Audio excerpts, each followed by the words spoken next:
on Saturday and then a Thanksgiving service on Sunday. Ahead of that, some of the candidates have been sitting with us, and today we'll have another aspirant who is looking at the General Secretary role. We'll be speaking to lawyer Justin Frimpong Kodia, and he will be making the case for why he should get your vote if you're a member of the NPP for the position of General Secretary. So that's what I'll be looking at on my side of GTV Breakfast, brought to you by Way Purified Water and Adonko Next Level Energy Drink. Catch the stream on Facebook and also on Twitter. Sports at 7 o'clock. My chat with the Sheikh and the Reverend at 7:20. Your messages on 055-556-1034. If you're watching us on DSTV 278, channel 278, we have your vote for your eyeballs here. Thank you so much. Maltiti Saida Sadiq, the turbaned princess, comes up with the news at 6. Don't go anywhere.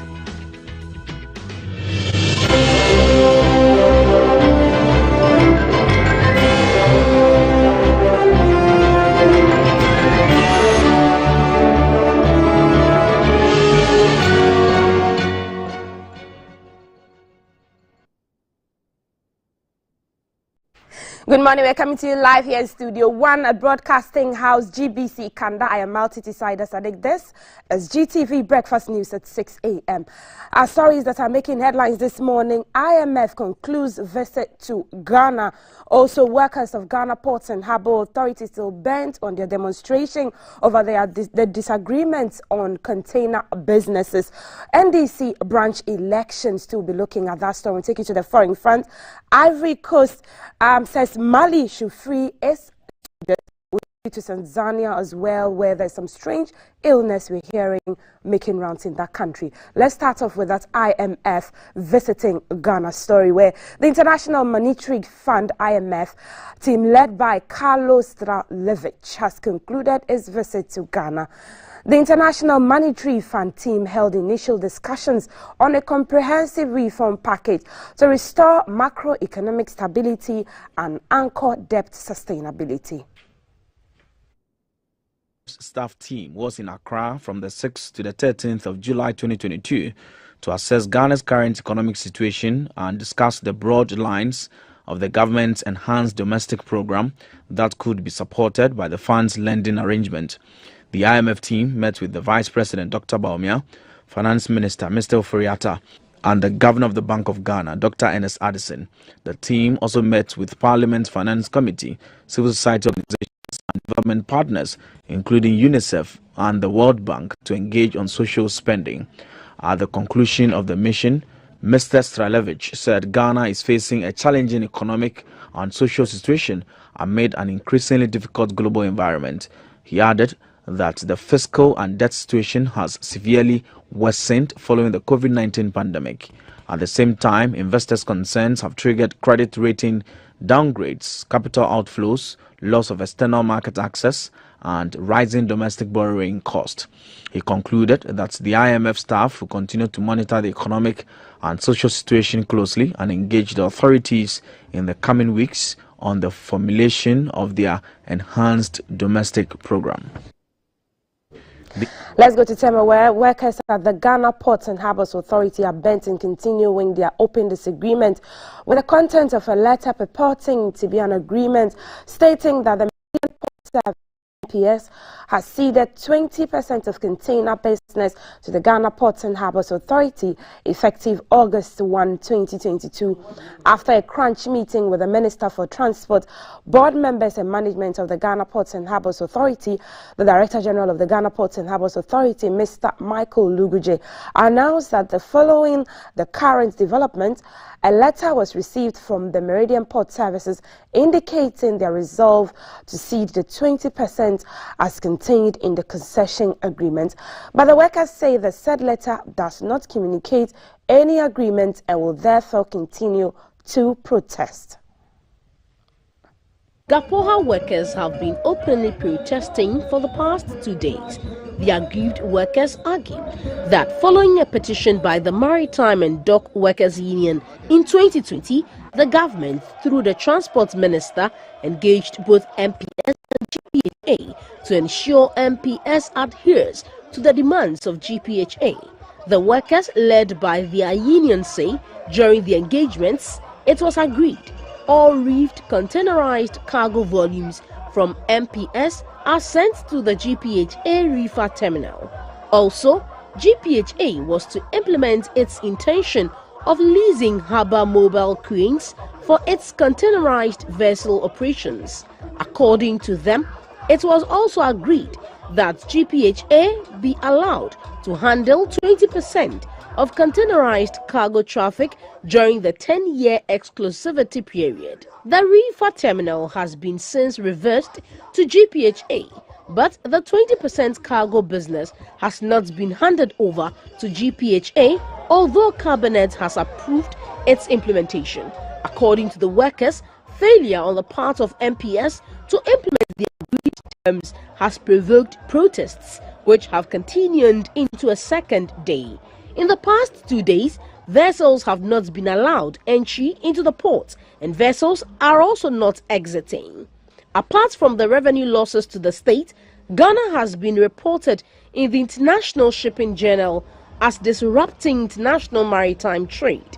At a meeting today between Port Management and the Transport Minister, the Director General of the Ghana Ports and Harbours Authority came out of the meeting presenting a letter that has been received from MPS agreeing to cede the 20%.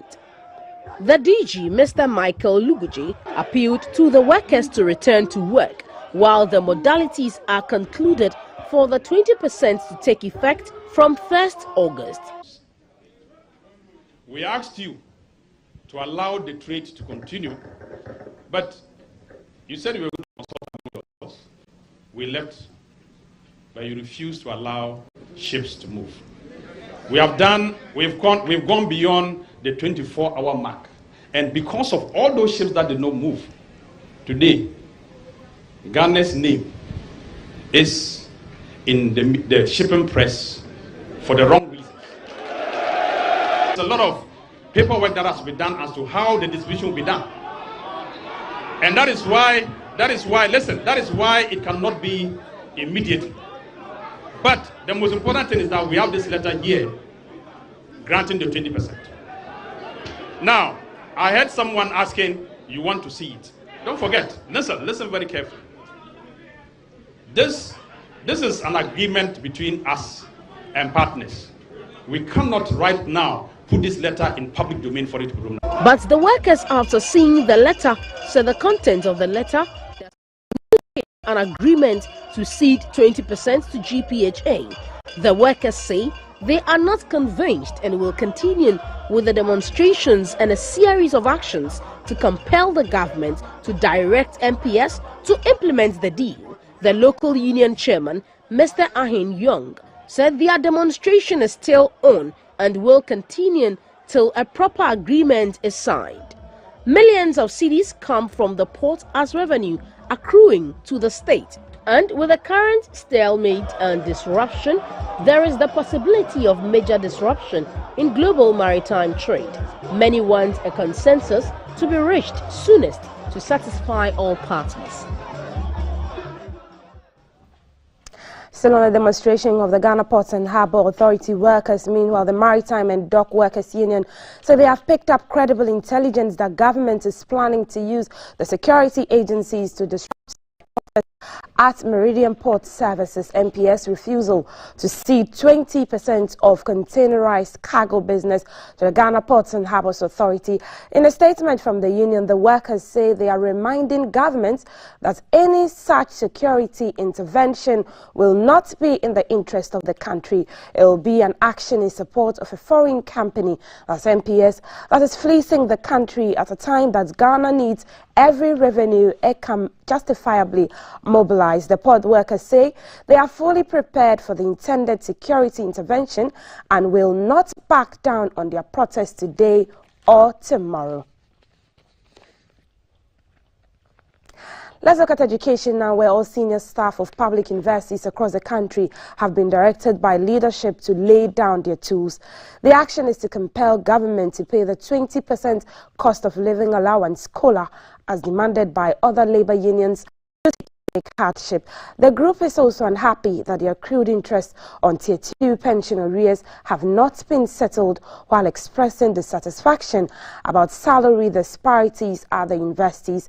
The group comprises administrative staff at the various universities in the country. Earlier, GBC News spoke to chairman of the University of Ghana chapter of the Senior Staff Association of Universities of Ghana, Mr. Francis Susu. Still staying on education, and students of Navrongo Senior High School, Navasco, in the Upper East region are sending an SOS to the old boys and girls of the school. Now, the students say they need rescue with teaching assistance, especially at this time that their teachers are on strike. The students made this request when the 2000-year group made a presentation of ceiling fans to the school. That beautiful euphoria that usually gives the an old boy to his or her former school was absent when the 2000-year group arrived at Navasco to give back to their alma mater. The school was virtually empty with no academic activity taking place. Few students were seen having their individual studies in the classrooms. Making a presentation of 26 ceiling fans, Mr. Edward Nabel, on behalf of the group, appealed to the government to negotiate with the teachers as soon as possible to return to the classroom. To appeal to government to quickly respond to the needs of the teachers so that they can get back to the classroom to assist our students to prepare for the exams. Receiving the items, the headmistress of the school, Madam Mercy Babachuwe, thanked the group for their kind gesture. Some students who spoke to GBC News pleaded with the old students to quickly intervene by organizing classes for them, or appeal to the teacher unions to return to the classroom. While the students were unsure when the teachers would return to the classroom, the school siren was still announcing for change of lessons, but that never came to pass. For GBC News, Peter Agengre reporting. Let's go to Parliament, where the Majority Leader in Parliament and Minister for Parliamentary Affairs, Mr. Osei Mensah Bonsu, has made a case for a comprehensive amendment of the 1992 Constitution. Delivering a lecture in Kumasi on the perspective of a legislator on a constitutional review, Mr. Osei Mensah Bonsu recommended that Ghana adopts the Westminster form of democracy, in which government is headed by a president and a prime minister, instead of the current system in which government is headed by president and his vice. He explained that the cost burden with the presidential system is huge. By the Kwame Nkrumah University of Science and Technology, KNUST, as part of activities commemorating 70th anniversary. The event was on the theme Constitutional Review, the Perspective of a Legislator. The choice of speaker for the lecture was based on the person's credentials as one of the longest-serving members of Parliament and having risen through the various leadership structures. Mr. Osei Mensah Bonsu's presentation covered the entire 1992 Republican Constitution. Touching on the executive arm of government, the Minister for Parliamentary Affairs disclosed that a recent research outcome has estimated the cost of a presidential campaign at 400 million Ghana cedis. He is in favor of the cabinet executive, which he argues is less expensive compared to presidential executive. The Constitution provides in Article 76(1) that there shall be a cabinet which shall consist of the president, the vice president, and not less than 10 and not less than 9 ministers of state. And quote, given the role of ministers of state, who cabinet ministers are, that is for running the state efficiently and assisting the president in the determination of policy of his government. It is my contention that apart from regional ministers, the number of central government ministers may not have to exceed 19. On the legislature, the majority leader called for a constitutional provision spelling out clearly the qualifications and functions of an MP, as well as the Speaker of Parliament, as pertains in the local government system. On the matter of parliamentary immunity, Mr. Mensah Bonsu said the law, as it is now, leaves too much room for the offending MP, the Speaker or Clerk of Parliament, a situation that contradicts the principle of equality before the law in the Constitution.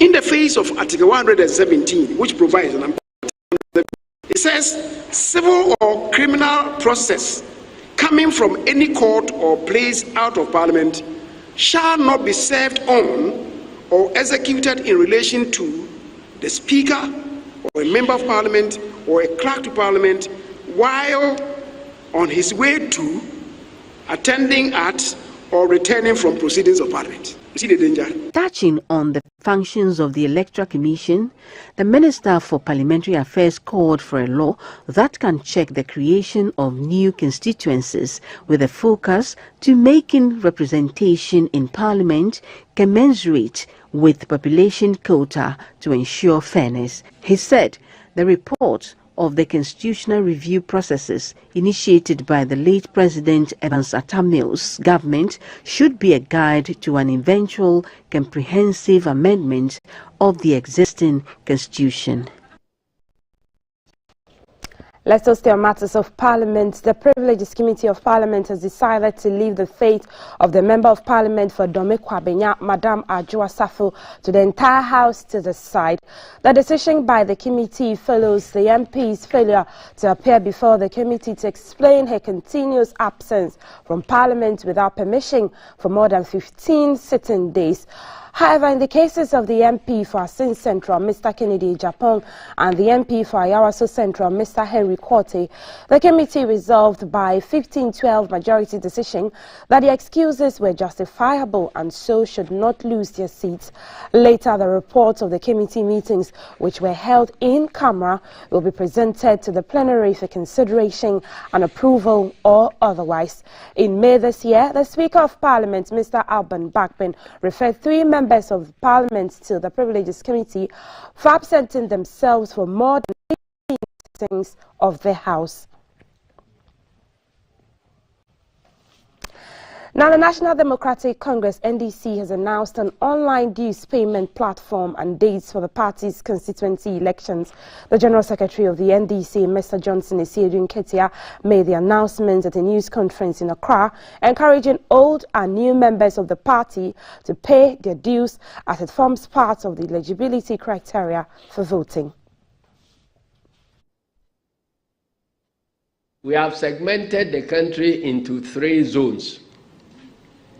The first zone comprises of the northern region, northeast region, savannah region, upper east and upper west regions. Zone 2, which comprises of Bono East, Ahafo, Western and Western North regions.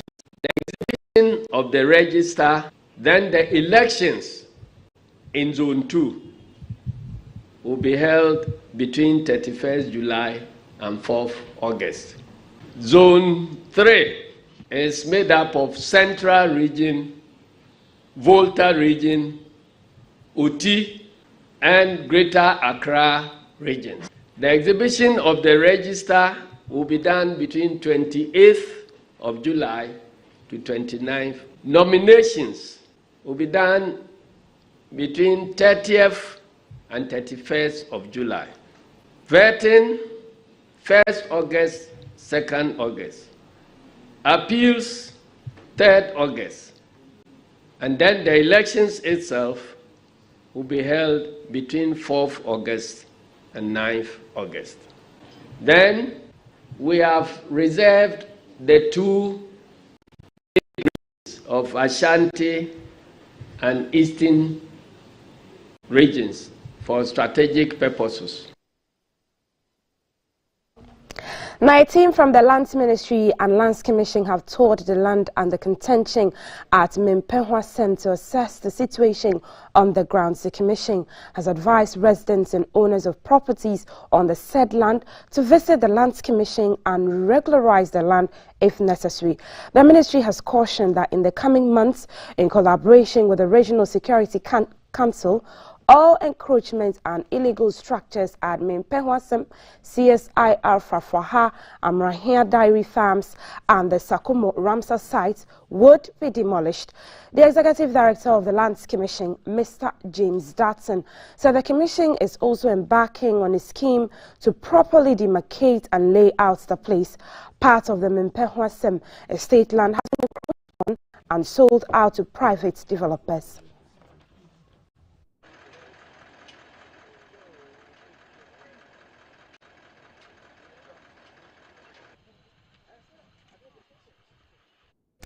The director of the Center for Space and Science Engineering Research, USA, Professor Wayne Skills, says Ghana must trigger an initiative to effectively contribute to the measurement of the space environment at a lecture on the effects of the sun and satellites and technology as well as human life and health at the Ghana Atomic Energy Commission. Professor Skills said Ghana sits in a region where space weather phenomenon occurs frequently, and this presents a unique opportunity to the country to make significant contribution to the study of space science. The ability to monitor space weather in near real time is required as society becomes dependent on technological systems such as the Global Positioning System, GPS.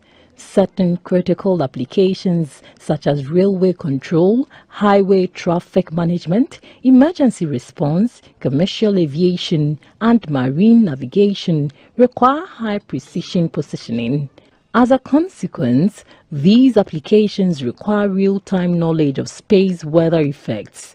In recent years, GPS itself has become recognized as one of the premier remote sensing tools to monitor space weather events. Space weather impacts on GPS include the introduction of range errors and the loss of signal reception, both of which can severely affect marine and aviation navigation, surveying, and other critical real-time applications. The Ghana Atomic Energy Commission lecture is to critically analyze the change the sun and in space, as well as their impact on the Global Positioning System GPS, other navigation systems, technology, as well as human life, and to offer users and service providers mitigation measures. The board chair, Ghana Space Science and Technology Institute, Dr. Kweku Ening, was optimistic such fora will give users more insights and measures needed to take. We could use it to manage agriculture, farming, deforestation. So there are all kinds of things. In addition to the application that you guys are now doing now, what you're going to do, you're going to project it. People will be watching all over the world using GPS or other such technologies. The director of the Center for Space Science and Engineering Research and professor at the Bradley Department of Electric and Computer Engineering at Virginia Tech, Professor Wayne Skills, said Ghana's of the equator makes her a unique country to contribute to space science. When you look at the two regions where space weather is the most violent or turbulent, they're at the equator, or they're either at the North and the South Pole. So you exist at the, your country is at the equator. There's a lot of very interesting space weather phenomenon that occurs, and you have a great opportunity to make contributions to the science. Ghana Space Science and Technology Institute says space weather has become important in recent years because changing conditions on the sun and in space can damage satellites used for commercial communications, global positioning system, intelligence gathering, and weather forecasting. Let's take you to the international front, and in Sri Lanka, where a state of emergency has been declared, and Sri Lanka's Prime Minister Ranil Wickremesinghe has told the military to do whatever is necessary to restore order and quotes. After protesters stormed his office, Mr. Wickremesinghe has been appointed acting president by outgoing leader Gotabaya Rajapaksa and has declared a state of emergency in the country. President Rajapaksa fled overnight on a military jet accompanied by his wife. Days after demonstrators overran his residence, he has pledged to stand down amid mass protests over the island's worst economic crisis in decades. A curfew has been imposed in Western Province, which includes the capital Colombo. For months, people have been struggling with daily power cuts and shortages of basics like fuel, food and medicines. Thousands have taken to the streets in anger in recent weeks, with many blaming the Rajapaksa family and their government for the situation. Now, Cote d'Ivoire used money unjustly detaining 49 of his soldiers and has called for them to be released. Mali's military government seized the men at Bamako airport on Sunday, calling them mercenaries. But the Ivorian authorities say none were carrying weapons and that they went to Mali to join UN peacekeeping operations there. Cote d'Ivoire's National Security Council said it had held an extraordinary meeting under the chairmanship of President Alassane Ouattara over the detained soldiers. In a statement, it called for calm and restraint among the population and assured that, quote, all measures are being taken to obtain the rapid release of our brave and valiant soldiers, unquote. The UN itself says the soldiers are one of several national units deployed to back up troop contingents. The junta in Mali, which is trying to put down an Islamist insurgency, says its foreign ministry was not informed via official channels. Let's go to Tanzania now, where Tanzania is investigating an unknown illness in the south of the country that has killed 3 people. In total, 13 cases have been reported in Lindi region, with patients having symptoms similar to Ebola or Marburg. They have been experiencing fever, severe headaches, fatigue and bleeding, especially from the nose. But the health ministry says preliminary lab test results rule out the Ebola and Marburg virus in these cases. Contact tracing was ongoing and 5 people were currently in isolation, it said.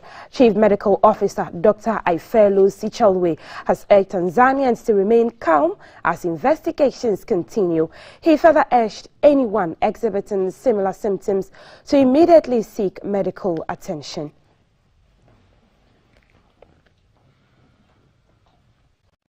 Let's take our weather updates now. Favorite forecaster joins us on the phone lines. Unfortunately, we just lost her. We'll bring the weather report to you when we get her on the phone lines, as we're facing some technical hitches.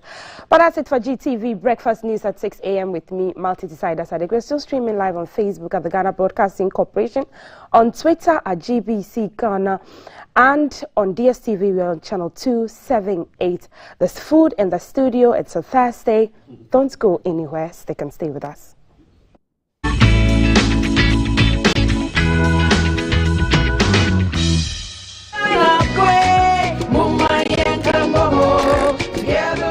Charlie, things hard, I know.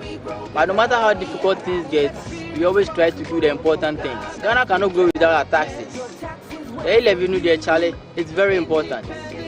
As a taxi driver, I don't make plenty money. But if I pay my little and you also pay your little, for Ghana's development. This ad is powered by the government of Ghana, Ghana Revenue Authority, and the people of... I am 7 years old. Beep, beep, beep. I am 4 years old. We are 12 years old. It's been 1 year since I started my antiretroviral treatment. You can live a long, productive life with antiretroviral treatment. With antiretroviral treatment, HIV-positive expectant mothers can have healthy HIV-negative babies. Go to the nearest health center, test and know your HIV status. If you are positive, ask about antiretroviral treatment and you will receive help. Antiretroviral treatment is your only option for a long and fulfilling life. This advert is brought to you by the Ghana AIDS Committee and Ghana Health Service.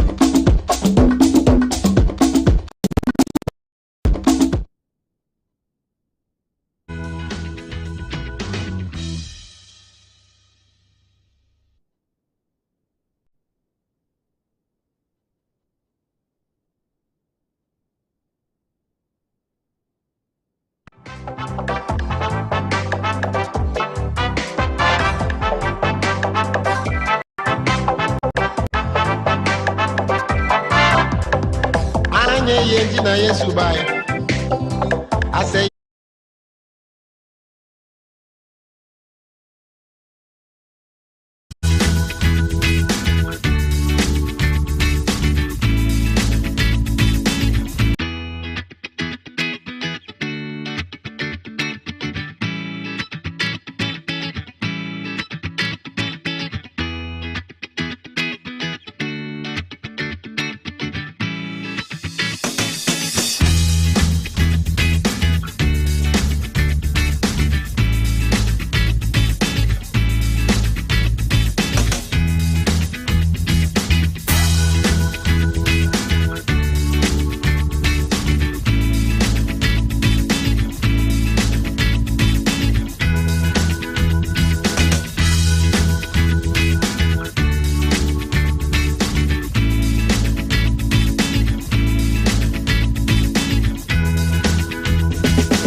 Thank you for staying on. It's Breakfast Live on GTV. Alfred Benjamin.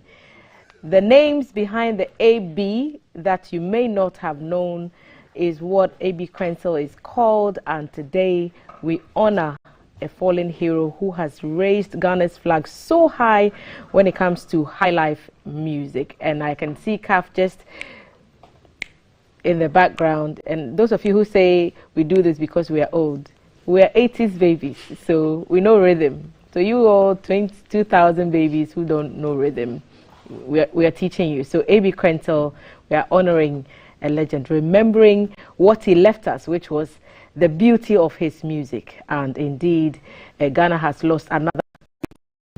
And as time goes on, we'll find time to speak a bit more about who he was and what he represented in Ghana's music space. We know that he also collaborated with a lot of young acts, and his song with our boy is also quite popular. We'll be dropping that on the show again today. And so just keep in mind and remember his family at this time. So from all of us here at GTV Breakfast, we send sincere condolences to the family of A.B. Krenzel, and may his music soothe all of us in these difficult times. On this side, we are doing something that I particularly love. I know you know that I love my food. And so we are going to be looking at something we all most definitely do have in our homes or should have in our homes. And if you're a student, it's a companion. So you do have that in your homes as well. And what am I talking about? I'm talking about gari. What is gari made of? Cassava. Everywhere you go, across Africa, Asia, and in other parts of the world, it is a staple for many meals. And today we are going to learn how we can use that to our advantage, because we can find it locally, it's cheap, it's available, and there's so much we can do with it. And today I'm twinning with my twin in name, who is also twinning with me in color this morning. Lady Thelma Boy, good morning. Yay, welcome. Good morning, good to see you. You've been off writing exams? Yes. How was that? Very well. This is the first time using, we used to get a paper as a script, they send it to us, but this time we do everything online. So we had to set everything. You run a culinary school, and you're writing exams? Yeah, for City and Girls International. Okay. We write City and Girls International. We are the only school accredited in Ghana to write City and Girls. And usually they send the script, but this time they decided, they've done with the script. So everything is done online, and this was my first time doing this, so I had to take time to make sure got it right. Get it right. I mean, we know we've passed already. Yes. So once you're done, you get there. We'll be eating while we wait for the results to come. They have to wait for it. And it better be a pass. It better be a pass. Okay, so we have our staple here, yes, which is cassava. Cassava. Tell us what's happening. So we are looking at this finished product, but it all started from here. Yes. I think cassava. Basic, normal, regular. It is basic, and I think it's neglected. Because we have it in abundance. Sometimes, when we have stuff, we don't appreciate it. We wait for the Western to come, develop it, packages, and send it back to us. Then we feel like, oh, but then there'll be miles ahead of us. Yep. So why don't we take it, develop it, and own it? Yep. So I decided, use cassava. Use cassava. Cassava. In Ever, it actually means life. Because Agbale means life. Kafu told me it means life. Because there's so many things you could do with it. Life in cassava, because there's so many. The fufu lovers will agree, but with the gari lovers, we are also. No, but there's fufu. You could use tapioca. It's from cassava. There you go. Yeah, as a starch. You know how you make it? You blend it with the water, then you strain it into the cheesecloth to get the chaff. But the water, when you let it settle, there's a starch. That is the tapioca. So you take the water out and you dry it. But you're a Ghana girl. You know there's fufu. Yes. So when we just pour out that excess water, the thicker stuff, we just make it into some banku-like. And that's a tapioca. That's the tapioca. It's fufu. It's fufu. It's banku's other cousin. Yes. That you can also have with your. So it's a form of swallow. This whole week, this whole month, we're gonna just till first week in August, we're gonna do cassava. We're just gonna use cassava in so many diverse ways. We are going to learn the many ways. That we can make this even more constant in our homes. There, and you know, with the Russian, Ukraine, wheat, flour, it's so expensive. We have, and you can make cassava flour. Cassava flour? Yeah. How different is that from other flours? It's the same, but it's gluten-free. Is it? Yes, there's no gluten. Gluten comes from wheat. So if people are and it's also good. My girlfriend had an autistic son, and they were told not to eat gluten. So everything that is wheat and flour-based, like normal flour-based, they can't. So they use coconut flour. There's coconut flour, there's wheat flour. No, they're not wheat flour. Coconut flour, there's a cassava flour, there's oat flour. You could all this into making cakes, cooking. You could just do it. People who are vegans, they use it. And with coconut flour, and the coconut flour you could use, but it's more dense in fat. But the cassava doesn't have that. And with cassava, it has something called resistant starch. Resistant starch is fiber. You know, when you eat fiber, the body doesn't break it down. It goes through your system, right? Because usually when you use normal carbohydrate, the body breaks it down, sends it to simple sugar. That's when it spikes to sugar because it goes to the pancreas. But with resistant starch, it's like cassava, it's like fiber. It just goes through your system. You don't have to worry about indigestion. You don't have to worry about indigestion. And also help you to make you forget fuller faster. So cassava is the ish, as the kids would say. It's the ish right now. It's the ish. And we've made that into some beautiful sweets. Yes, yes. At this point, I'm just thinking, when is the best time to just start eating? But we have to go through the process. So let me hold myself and try and apply. You see, when you pray to God and ask for patience, He just puts you in situations where you are required to be patient. So this is my test of patience. We made cassava into gari, another process which I'm sure we might get into. Blended it, then I strained it, so it becomes more finer, like more of the flour. Right? The reason why you won't get it smooth, how is cassava and gari made? When they make the gari and they grate it, what do? They fry it, so it becomes crunchy. So you can never gritty. So you could never grind it for you to get the smoothness. You know, I like texture. I like the grindiness in it. That's why it's like, okay, why don't you use it for cookies or biscuits, shortbread biscuits, and also Dutch and shortbread biscuits. So it's just the normal regular gari that we all know. Yes, normal regular gari. There's nothing to it. Normal very smooth. It's like the one you see at Darby's place. Yes. So you use red. That would go nicely. I think I'm taking this gari home. So then we go from here. Take us through the process. You sent us some videos, so we're seeing that on our screen. So we just take the butter. I like butter. People are like, why do you like butter? Because butter just gives you a nicer taste. Yeah. So I take butter and sugar.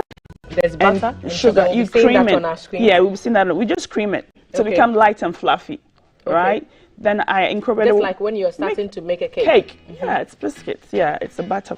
So there's called the creaming method. So once it's done, you just add 1 egg to it. You add egg to it. Then what you do, add essence to it to give it the flavor. You can add essence, vanilla extract. You can add nutmeg if you want. You can even use the We should be seeing that on our screens right now. I don't know what's causing the hold up, but we should be seeing that process on our screens right now. Yes, see, I'm creaming it. Yes. So after it's creamed, I'm just gonna incorporate in the gari. So at this stage, and you use your hand to cream this? Yeah, I use my hands to cream it. You don't need a machine. If you use your hand to make it, just incorporating it to all the butter, butter, sugar, cream, essence. Like I said, you could even use orange zest. Orange, that's the rind of it, or even lemon, any acidic citrus fruit, you could add it to. You just want more flavor. For flavor. And then I'll mold it. You see that I'll mold it, then I'll cut it. And once I cut it, I shape it into 2 different. See. So the gari has gone in already by this point. Yes, the gari has gone in already. Okay. So I just take a cling film and I'm just shaping it in there. Just shaping it, for it to get the shape. Then we're just gonna cut it. Okay. I'm just gonna cut it. Is that going in the fridge? I don't keep it in there. You could keep it in the fridge for it to, but because see the difference with gari, because it's much denser. You don't need flour is soft, it's lighter, so you might need to keep it in there. But this one I didn't have to see, and I'm just using a palette knife just to divide it, cut it in the shape that I want. Then I'm just gonna use, it has this holes in it. So that's it. I didn't see any baking powder. Or you don't need a baking powder in it. Stuff in there. Yeah, you don't need baking powder. If you want, you mix and match. Rises it, but you don't. It doesn't call for baking powder. But if you want to add a little bit of baking powder, to give a bit of a rise. Yeah, you can. So it went from that, and then you put it into the oven. Yeah, baking. I use a parchment paper. Okay. It's like a non-grease paper, so it makes it easier. It doesn't stick at the bottom of it. Yeah. So I use a parchment paper and just put it in the oven for about 20 minutes, and voila, this is what we have. So you just cut them into whatever shapes you want, and now we're making those iconic shortbread look. So that's it. Punching the holes in the pastry and then chuck in the oven. And chuck it in the oven, and then I'm the same one, but I just made another, just into bowl round and just pressed it down with my hands. And then this one I just put melted chocolate on it. Because why not? Why not? It's good for everything. Yes, and local chocolate, so everything is local. So maybe the butter. Kaf made a point yesterday that if Ghanaians do not usually patronize chocolate or cocoa products, we should market it by its aphrodisiac properties. Why not? And chocolate is a good way to start. It is a good way to start. So I agree with you. Cassava biscuits, homemade. All you needed was some butter, sugar, cream, and then so this one is our good old cassava. So this one has the egg in it. This one doesn't have egg in it. Okay. Yes. So you can choose. You could choose. So the shortbread biscuit doesn't have egg in it.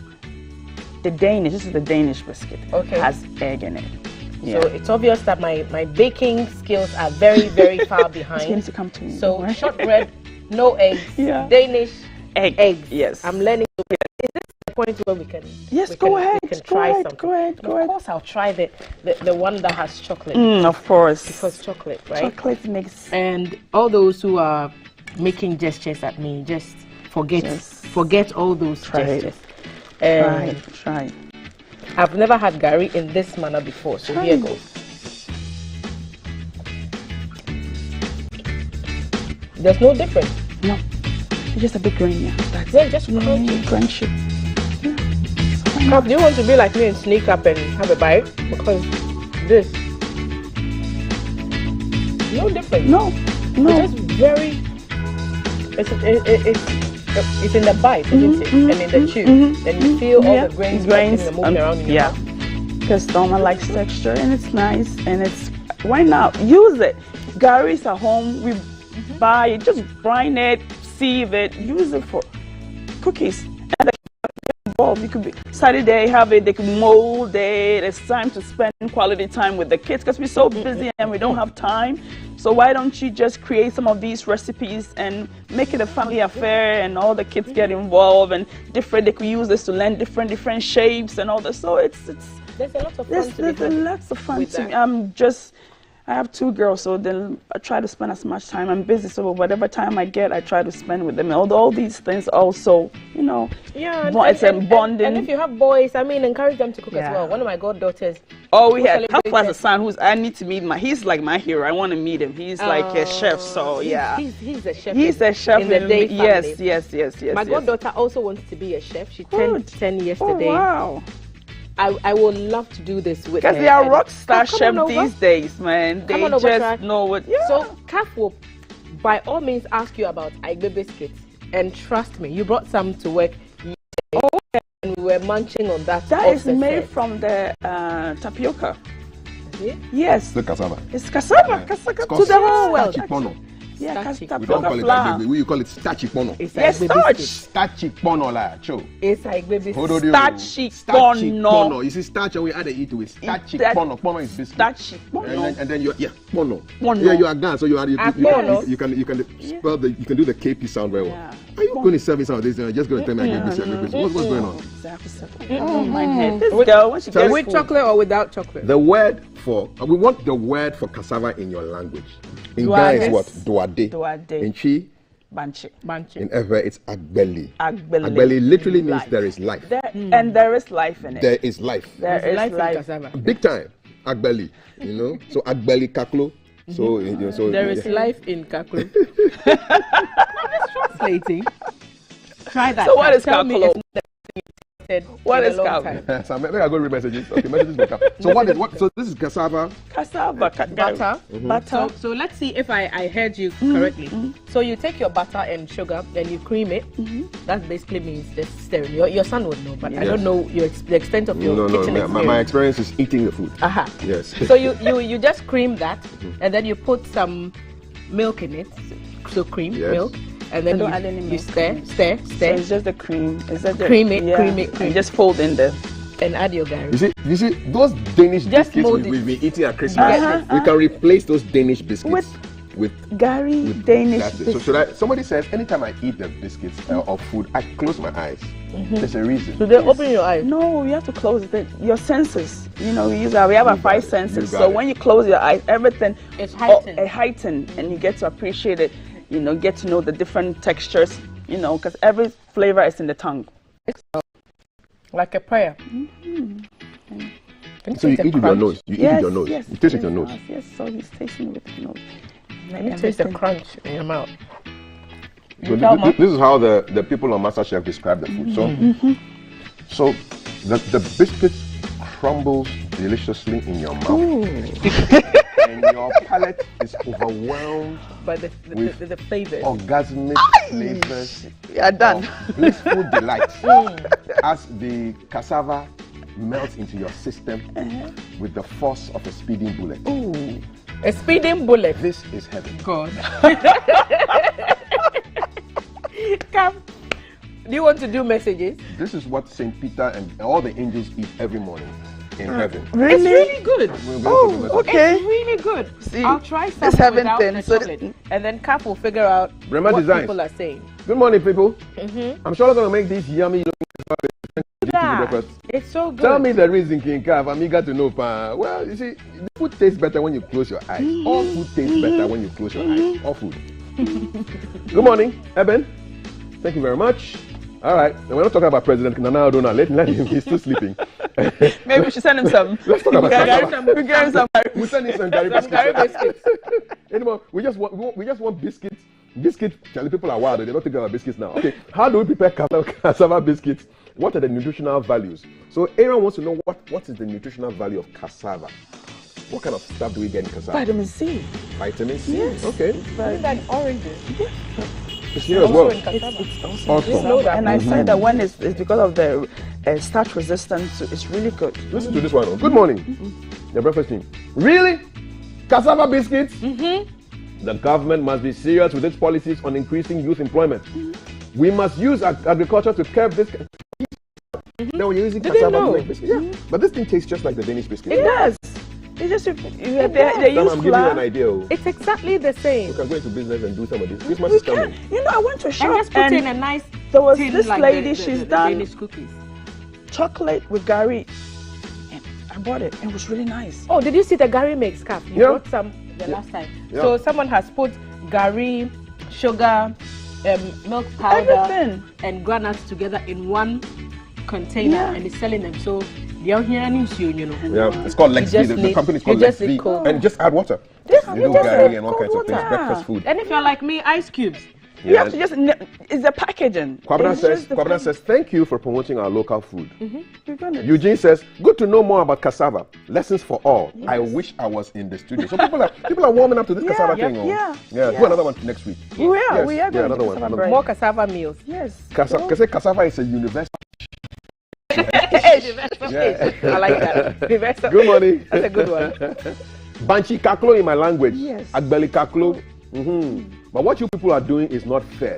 You should invite us to come and taste some. Maybe one day PK Junior Flair. One day we'll have an open day. Is it from Efiokuma? It says Charlie we should invite him. Like the place is fun. Yeah. No, this is By the time you get to Kanda, if I'm here, try the other one. What's the other one? No, this is the same without the chocolate. But without? This is the. Let me go and serve the people in the studio.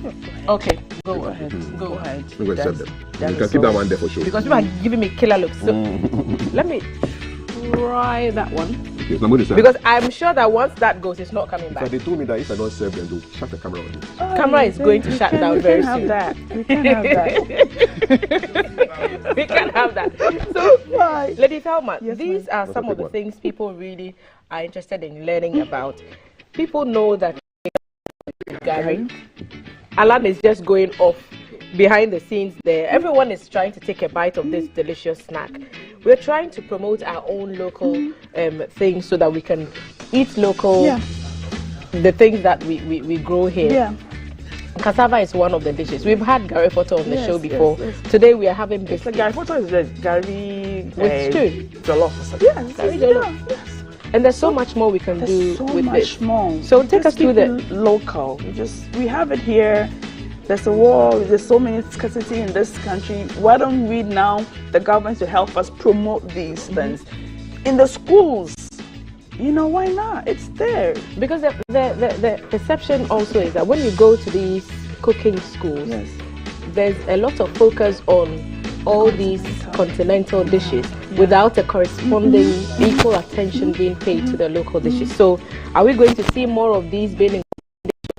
Yes. I mean, you do that at your institute, don't you? We do. We have like an African week, which we should do more of it. So everything that we do is based like locally sourced food that we use. It's our own ingredients that we use. We try to modernize it. It's all about the presentation. Because I always say we eat with our eyes and we taste with our nose. So if something looks nice, you're more inclined to eat it. But if it's just presented to you anyway, you think twice before you even dig into it. But when statistically it looks nice, everything is placed and it's attracted to the eyes, you know. It's like when you're cooking, I say when you garnish, it's like a lady. If you put too much makeup on, you look like kakamotobi. So when you so when you're also garnishing, it has to be tastefully done.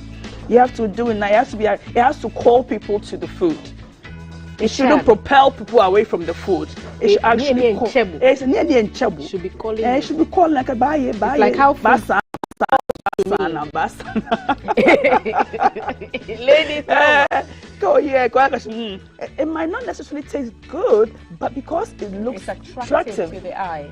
Yeah. Okay. So the an empty plate. Charlie, they dealt with it. Listen. More messages are coming on. Listen. The plate is empty. I knew I should have taken. There's some more people who have to be served. So don't touch this one. Now people are eyeing the one we're talking. No, they'll be served. I want to read a couple of messages more before we go. Okay. Read a couple of more. We would really love to enjoy with you guys. I mean, the eat things are enough.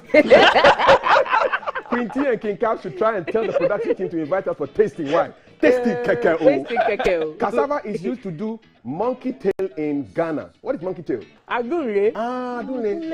Okay. I got it. This our Indomie generation will not kill person. Cassava biscuits. Hashtag still Agbeli Kaklo.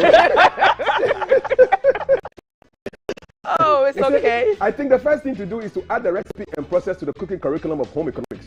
From there, it should get over the Ghanaian market. And then somebody sending pictures. Jesus is our guide. Cassava is our guide also at this time. Yeah, so those are the messages which came in. Good morning, Kafui. I love this. They love the biscuits, man. I will try it now. That's the whole point. That's the whole point. Try it. We're just doing this for you to learn and try. So those are the messages on Agbeli Kaklo and cassava biscuits and beautiful stuff. Thank you so much. Wow. Thank you, Cap. Thank you very much. I'm going to serve the rest of the people. Go right ahead. Enjoy. They say they want to take a photo before we eat it. So let's put it down. This one that we can hold it and they can take the photo. This one that I'm here. Yes, make it. Presentation is key. Now you can take the photo. Okay. Take the photo. Let's do it. Come, this is a family photo. Yeah. We'll sit down too. Now let's everybody. He just wants to take it like this before you so, go away. Basically, we are just trying to produce local solutions to our own problems. We all know what cassava is. You know what Gary is. Everyone knows Gary and where to get some.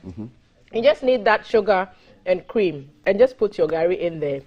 Mold it into the desired shapes. I've been listening and I'm starting my baking journey today.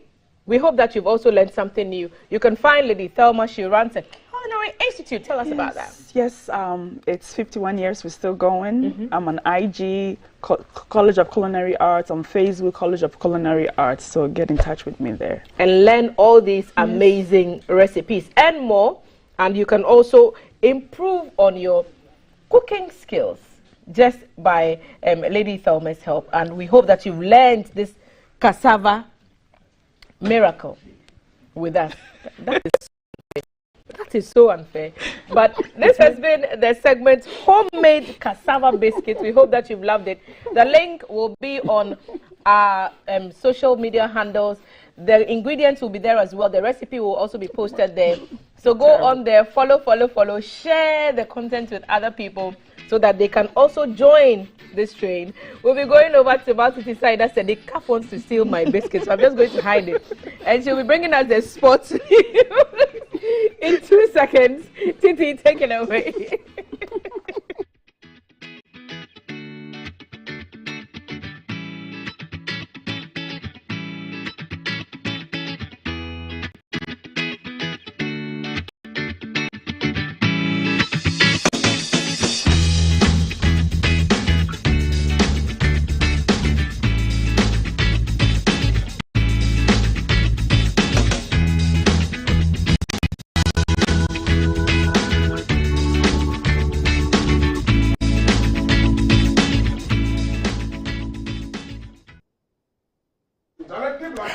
And even though all the the cassava biscuits in the house, we are here to give you what's happening in sports. I think Manchester United need these cassava biscuits so that their players can be in good form and be able to play their games better.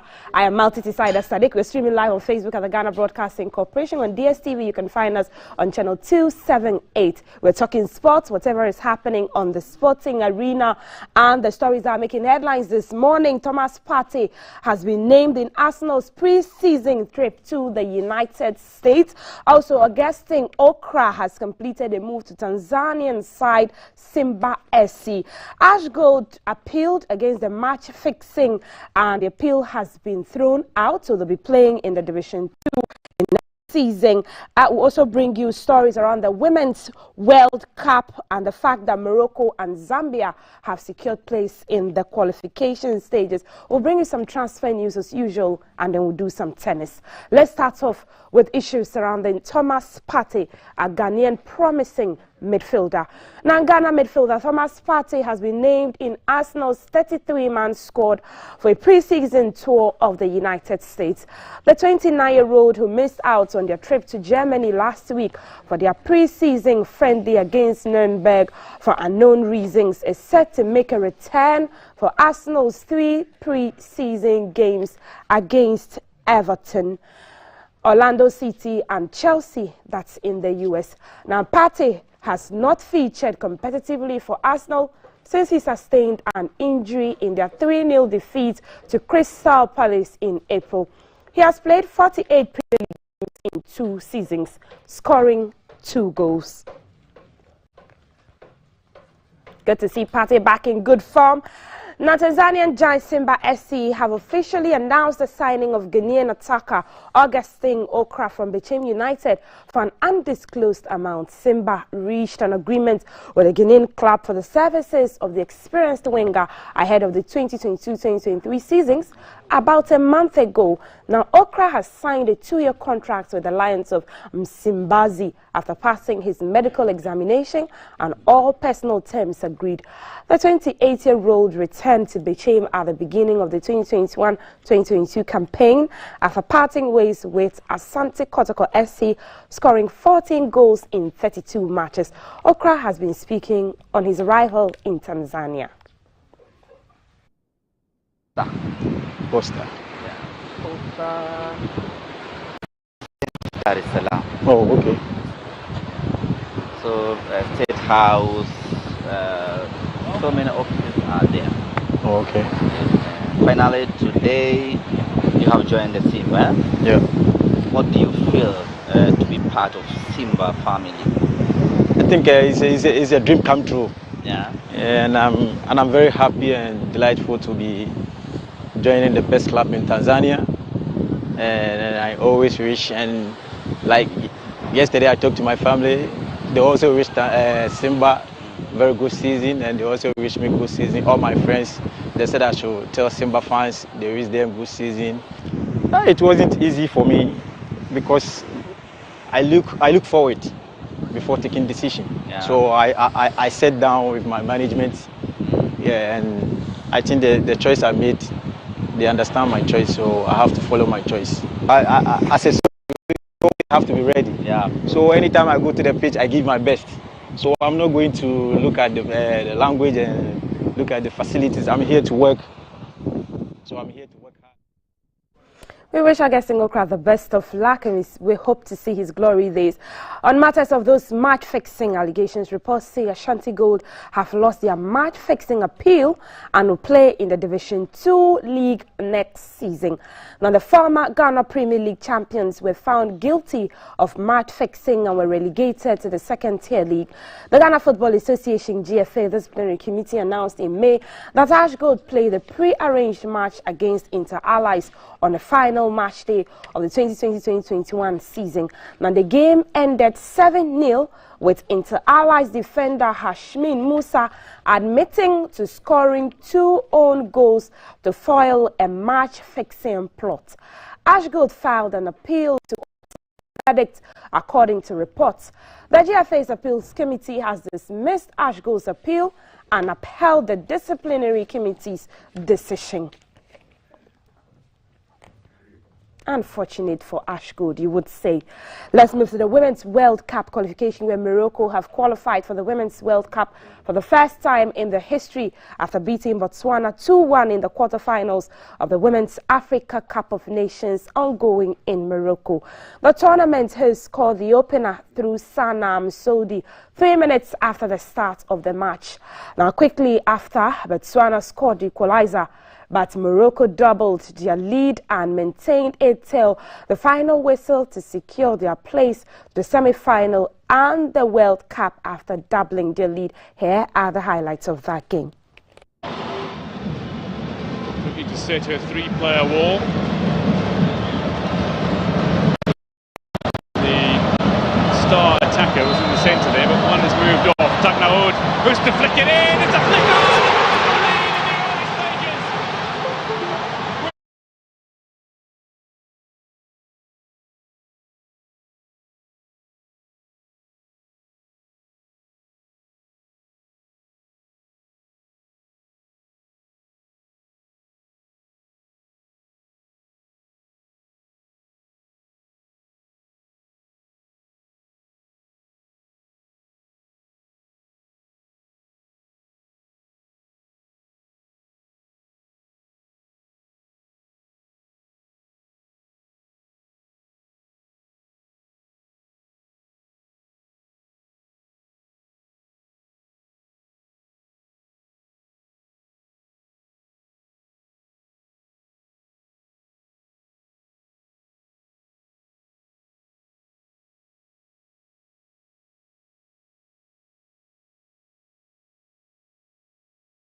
Meanwhile, Zambia have also qualified for the Women's World Cup for the first time with a win over Senegal in the quarterfinals of the competition. Zambian goalkeeper Hazel Nali was a hero in the penalty shootouts after extra time had finished 1-1 in Casablanca. Just seconds after keeping out in Diaye Diakhate's spot kick, Nali stepped up herself to clinch the shootout 4-2 and send Zambia to their semi-final. Here are the highlights. The Morocco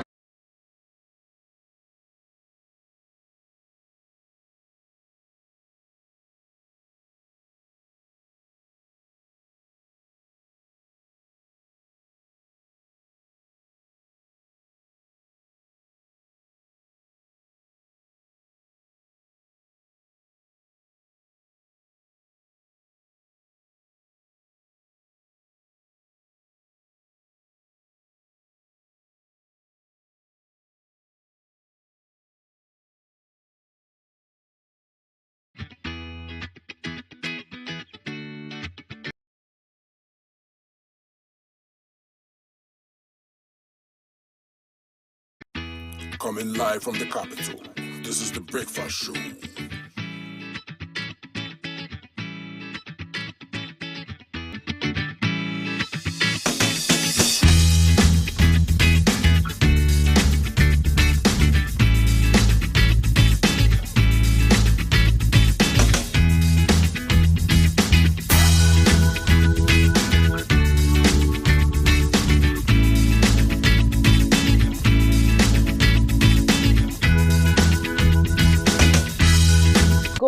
on the fixtures today. Cameroon will meet Nigeria at 5 p.m.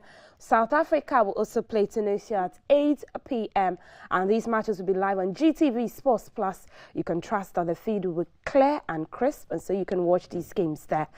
Let's move some transfer news. More news on Chelsea. The Blues Napoli defender Kalidou Koulibaly has agreed a 4-year deal with Chelsea and will undergo a medical by close of day ahead of a potential £32 million move. Kalidou Koulibaly will travel to join Chelsea after booking his medical to complete a £33 million move from Napoli. Koulibaly will be Chelsea's second signing of the summer after Raheem Sterling. Bit darker. Meanwhile, the club is in talks with Paris Saint-Germain for the signing of Presnel Kimpembe and Sterling's former teammate Nathan Ake. Let's move on and talk other transfer issues. Mesut Ozil's contract with Turkish side Fenerbahce has been terminated by mutual consent.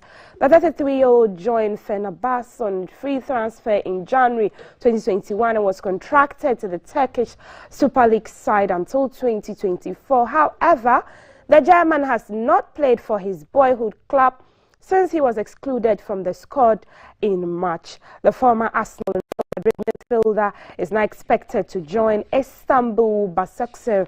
Ozil made 37 appearances across a season and a half for Fenerbahce, scoring 9 goals after arriving in January 2021 as a free agent when Arsenal ended his contract 6 months earlier.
Coming live from the capital, this is the Breakfast Show.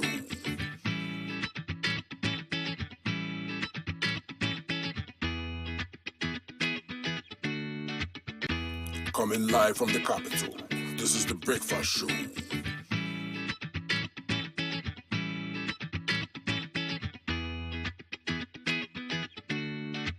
Good morning, my neighbors. Good morning. Good morning, everyone. Good morning. It's a good morning, and we serve you breakfast. Not just any breakfast. Sizzling healthy. A la carte. Yeah, all the time. Okay, let's take a peek.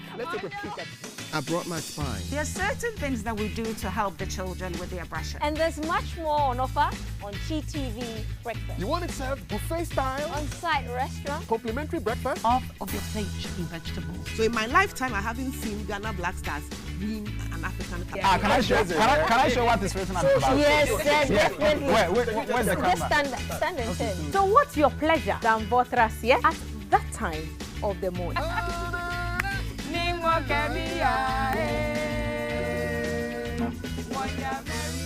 So never skip breakfast. On GTV Breakfast. From Monday to Friday at 6 a.m. We've got you covered with a trusted team.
Good morning. It's a good morning, and we serve you breakfast. Not just any breakfast. Sizzling helping. And there's much more on offer on GTV Breakfast. So what's your pleasure than Votrasia at that time of the morning? You want it served buffet style, complimentary breakfast, On-site restaurant, or room service? we've got you covered. From Monday to Friday at 6 a.m. With a trusted team. So never skip breakfast. On GTV Breakfast. Coming live from the capital, this is the Breakfast Show.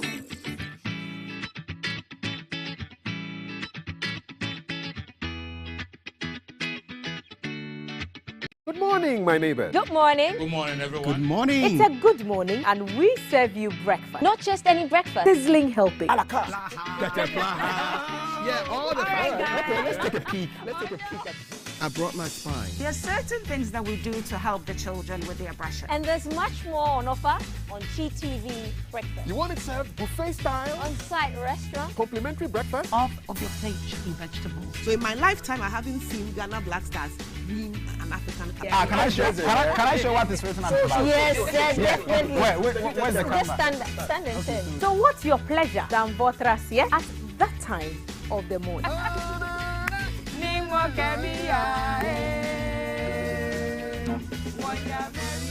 So never skip breakfast. On GTV Breakfast. From Monday to Friday at 6 a.m. We've got you covered with a trusted team.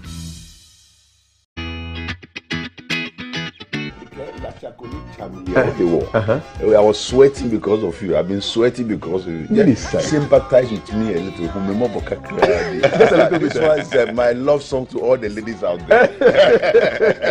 Sympathize with me small. Maria.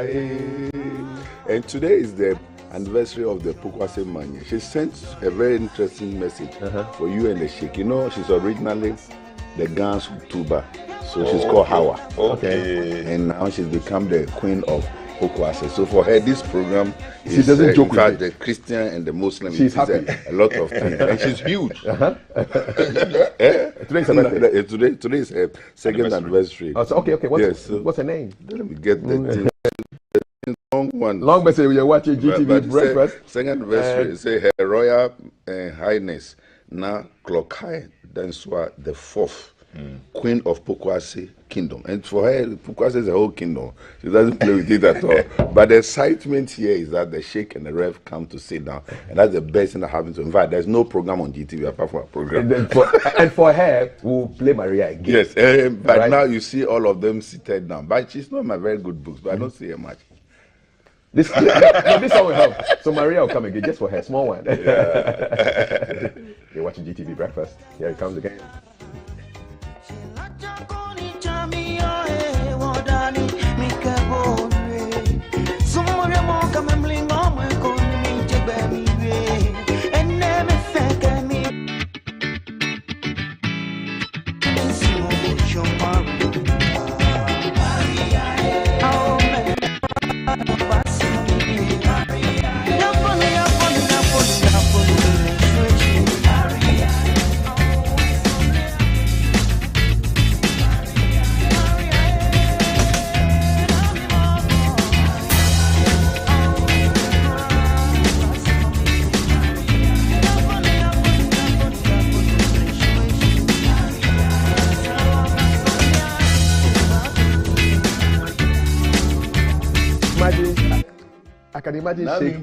I can imagine Sheikh dropping these lines on his woman. Maybe cry, no, and you say it in Fanti. How does it sound like? These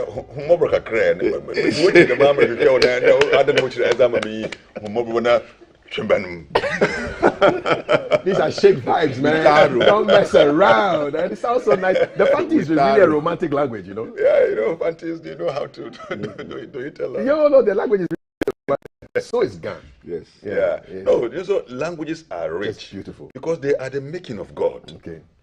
In the Quran, and I'm sure in the Bible too, it said the diversity of your skin color and your language is part of my mercy. Wonderful. They said Ghana language, Ghana songs are mainly about food and love. Food and love. Yes. Yeah. And they are so important for food and love. Yeah, but food and love are the same thing, really. Dr. Lawrence Tete, Founder, president of the Worldwide Miracle Outreach, and Sheikh Arimiya Shaibu, spokesperson for the National Chief Imam. They are my Thursday morning panelists right here on GTV Breakfast. If you just joined us and you've never seen this show before, well, on every Thursday, this is how we do it. We have the Sheikh and the Reverend join the presenter to look at the headlines, the news making the rounds, and we also give you a chance to get in touch with us. Store this number on your phone right now. It's our WhatsApp number, okay? It's 055-556-1034. And I know some of you watch us from Gambia, from Liberia, from Senegal, from Cote d'Ivoire. Desiree is always sending us messages from Cote d'Ivoire. From Cote d'Ivoire, if you want to send a message to us, +233 55 556 1034. +233 55 556 1034. Hashtag GTV Breakfast. News in making headlines. I thought I'll start with a number. So the majority leader of Parliament, speaking at a public lecture series at the Great Hall, Kwame Nkrumah University of Science and Technology, says 19 is the number that we need as far as ministers are concerned. Reduce ministers to 19. Che Mensa Bonsu advocates. The irony is that he's also a minister. He's a minister for parliamentary affairs. I don't know whether he wants to lose his job in the quest to bring the number down to 19. But we have like 30 ministers, which he thinks is too much. It should be 19. And do so many. He says it is his contention that apart from regional ministers, the number of central government ministers may not have to exceed 19. Why is he saying this? He says we are stuck as a nation because many of our ministers do not add value to our governance. And then quickly he had to say, I'm not talking about the current MPP administration. I refer to all administrations since 1993. They say this to get themselves out of trouble, you know. Reverend Dr. Tete, this conversation has been going on for a long time. There's too many ministers. You know, a few years ago, I was in a government delegation to Hungary. And whilst I was introducing the Foreign Affairs Minister, Seattle, I said that Hungary has only 7 ministers. The whole of Hungary has 7 ministers, and things work. And one of the ministers hit me and said, my brother, do you want me to lose my job? If we have only 7 ministers, I may not be the 7. I may not be the 7. But the question is, I love the idea that Honorable Sechi Mensah had to say this, especially when he's in command. The many ministers we have is needless. It's not only waste of resources, it's also repetitive of decision making, and it rather brings competition instead of trying to get a consensus. Why do we need the many ministers when people can work? I think I'm happy that he's making a statement like that. It means we are talking now to economics and not just to politics. Most time we end up talking to politics and not to the economics. But this one is being realistic, what we call political economy, looking at the realistic aspect. We don't need the many ministers. And if we think NDC had so many ministers, MPP has overdone it now. And I think it's having a toll on our resources. And so I think it's about time we face it.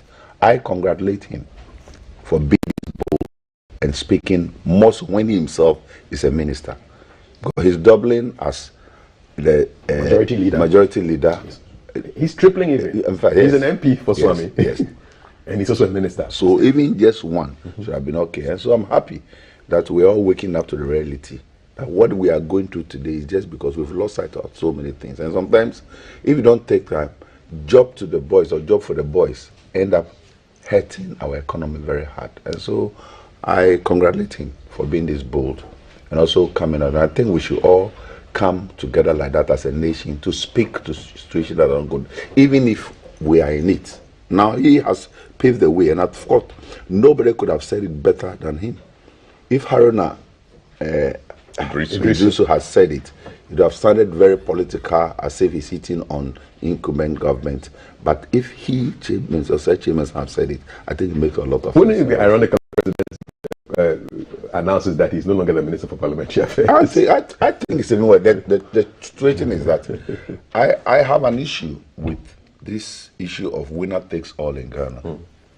Sometimes we burden Parliament, and I think the legislature has been weakened by the executive. But the number of prominent, able parliamentarians that have been poached into the ministerial folds It doesn't even make them concentrate. They have divided attention, and you cannot be jack of all trades. If you look at the same Chairman Sabonso, an astute lawyer, urban planner. He's not even a lawyer. Urban planner. Okay, Yeah. but he's well spoken. I think he's also he read law too.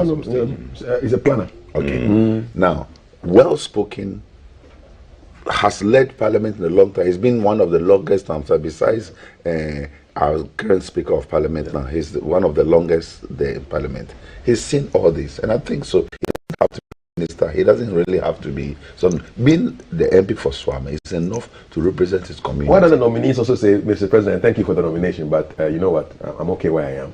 I haven't seen any minister designate refuse. I was even going to say that. I was going to say that I've never seen any minister resigned or honorably in our community because things are not going well. They still hold on to it. And you realize that even morally, you realize that certain people are not doing very well. It's not working up. It's not. But they still want to hold on to power. So I think we need to come to that place. I'm happy for him. I'm happy for him to have made this statement. I think that's a very wise statement he has made. And if all of us will be realistic, if the pastors will criticize pastors for doing things wrong, if the sheikhs would criticize Muslims for doing things wrong, if the journalists, especially you, the journalists are the ones who cover for yourselves, the journalists will betray everybody except the journalists. You can't see any journalist thing becoming public, but they get to make sure that everybody's will become public. So let us just put because we report the news. We are not the news. No. Sometimes we are the news too. So let's just make sure that we go into every nook and cranny of our community, and that's what will bring sanity to us. I congratulate Society Chairman Saboso to have made this bold statement publicly.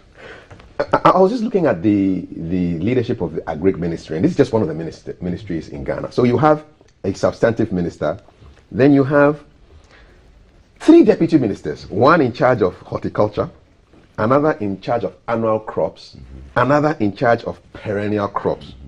Then you have a minister of state responsible for agriculture. So in that ministry already you have 3 deputies, a minister of state, and a substantive minister. And then you also have a chief director. You know, it's not a political appointment. He stays there, despite whoever comes. That's a lot of people to deal with agriculture. Still food shortages before sheikhs even comes on. That is one ministry that, if you ask me, we should pack all our ministers and put there to make sure things work.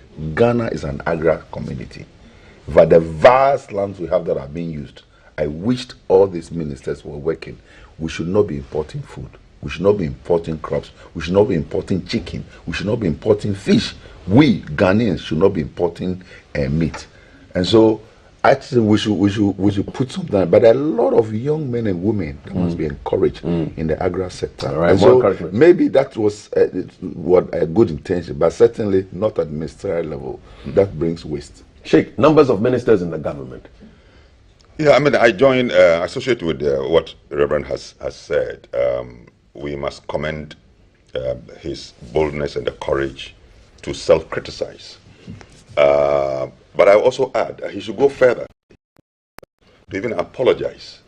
He should have an apology to you, right? Oh yes, not to me, but to the nation. That since when did it dawn on him? Could he have, at a certain point, have said, look at the president in the eye, I wrote it privately, and say, Your Excellency, in my view, we could manage this country with less ministers. Lorena numbers were more than 100. Oh yeah, over 100. 120 more than 100? Yeah. And I remember the time the president was saying he was in a hurry. If his hurriedness could lead us to something, then it's okay. You will want to move faster. But it appears to me it didn't achieve the results. And then we came to the second term. And now we're confronted with the stark reality of our economy.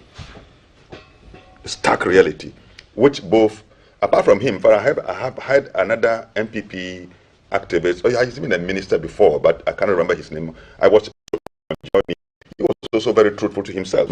But he said things that I'm sure if he were in government, I'm sure he's not in office now. So he had the courage actually to say it the way he wanted to.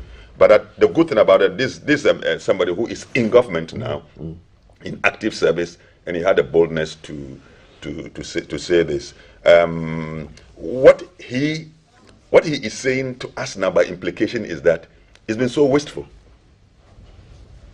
By implication, that's what he's saying is that going to that high number of ministers in the time past has been wasteful. Now the reality has dawned, given the current economic downturn and the reality that we do not have money, the need for us to really mobilize funds to cater for very critical areas.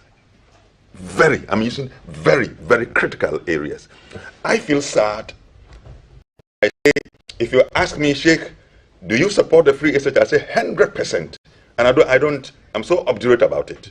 I don't change my mindset because I know what it means for our nation. But the implementation, why should we reach a stage where food cannot even be supplied to the schools? Is it the issue of money? Well, they say they need a buffer stock needs 100 million cedis to avert a food crisis in the SHS. So all these things coming in should tell you that probably our expenditure and how we have managed the economy has not been the best. So therefore, you find now insiders are now being bold to speak on public platforms that in their view, I think he also added that the way we have fashioned our constitution makes the president a monarch. I don't know whether you follow. I followed him on television. He said that because he has so much power, he is the president who appoints. He appoints. He decides and tells you, look, this is the number of ministers I want. But as he does so, I do not know the system of consultation that goes on to say whether at one point there is somebody who tells no, Your Excellency, beyond this number, we should not go. And that's why probably we have had this huge number of ministers. The issue of number of ministers did not begin today. I think in Kufuor's time, in the period of Atamil's, remember he mentioned but this has been the highest. Yes. This one has been This is the highest. This is the highest in the history. But so our ministerial appointments has been very high all the time. But this one has been to be the highest. So because he has come to lowest, if assuming we are going to apply what he has said, it means assuming he becomes the president and he reduces the number to 90, having the lowest. Probably. I don't know whether I'm right in the history of our ministerial appointments. He should have been the lowest. Yeah. So what it means is that if you go by his standard, it means all the time the number of our ministers has been unnecessarily high. That's what it means. Yeah. So now I'm happy the economic reality has dawned on us, and then we are now using wisdom and rationality. Because one aspect of wisdom is to do the right thing at the right time and at the right place. And let me end up on this note by what I'm sure there's a biblical term because we are religious people. You know, there's a very popular text of the Quran which says that God does not change the condition of a people unless they themselves change that which is with them. In other words, God is the omnibus who determines affairs, but that there's a scope within matters of predestination that he has allowed human beings to take decisions and be responsible for their own decisions.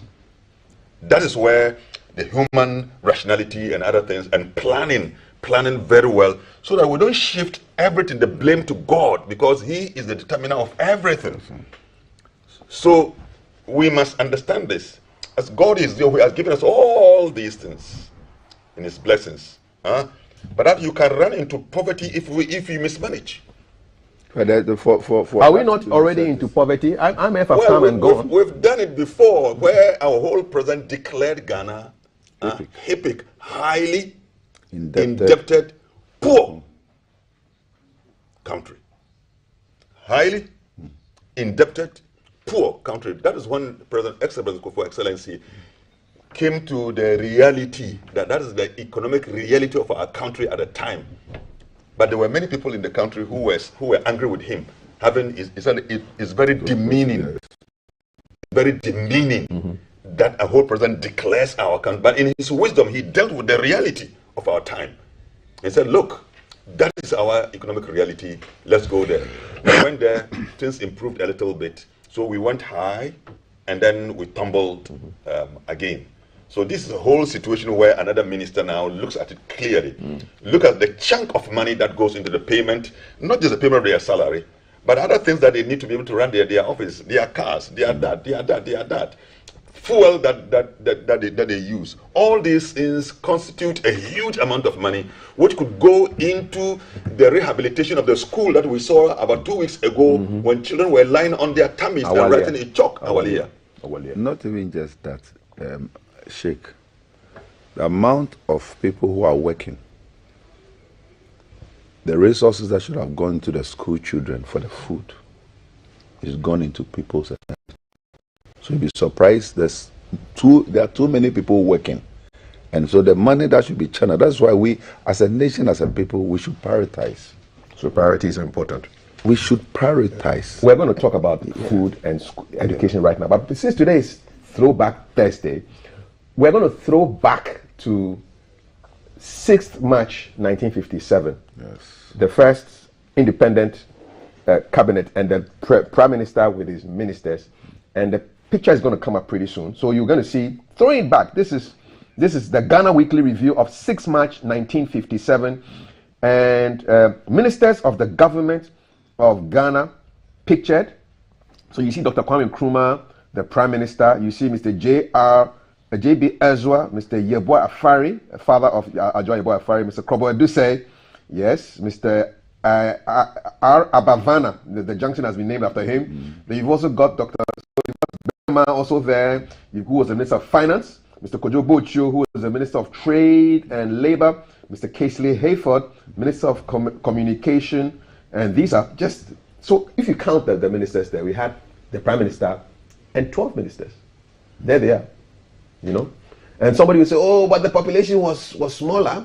But population and ministers, there's no correlation, because you yourself have told us that in Hungary you have X number of people.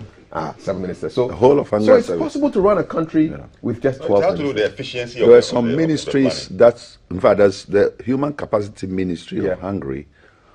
Minister handles 7 ministries. I want to see the ministries. So we had trade and labor, we have finance, we have communication, we have interior, we have health, we have education, we have local government. On the far right, I think we have works. We have a minister without portfolio. We've got housing, and then we've got agriculture. We've got minister with, so 2 ministers without portfolio. We have 1 minister in charge of agriculture. And these are the people who were running Ghana back then in 1957. These were the people. If we have to go by this 19th thing, I want to caution the capacity of the ministers that will be appointed. The capacity. What it means is that one minister is going to have his hands on so many things. So it's not so much about, oh, this one was the loudest during the campaign, and I want to reward him, because it will be seriously a disaster also. Seriously a disaster. When you put somebody who has the lesser capacity, the ability and the emotions to be able to maintain focus, and to confront challenges and tests, and be able to really, and the person must be an achiever. He can look far into the future.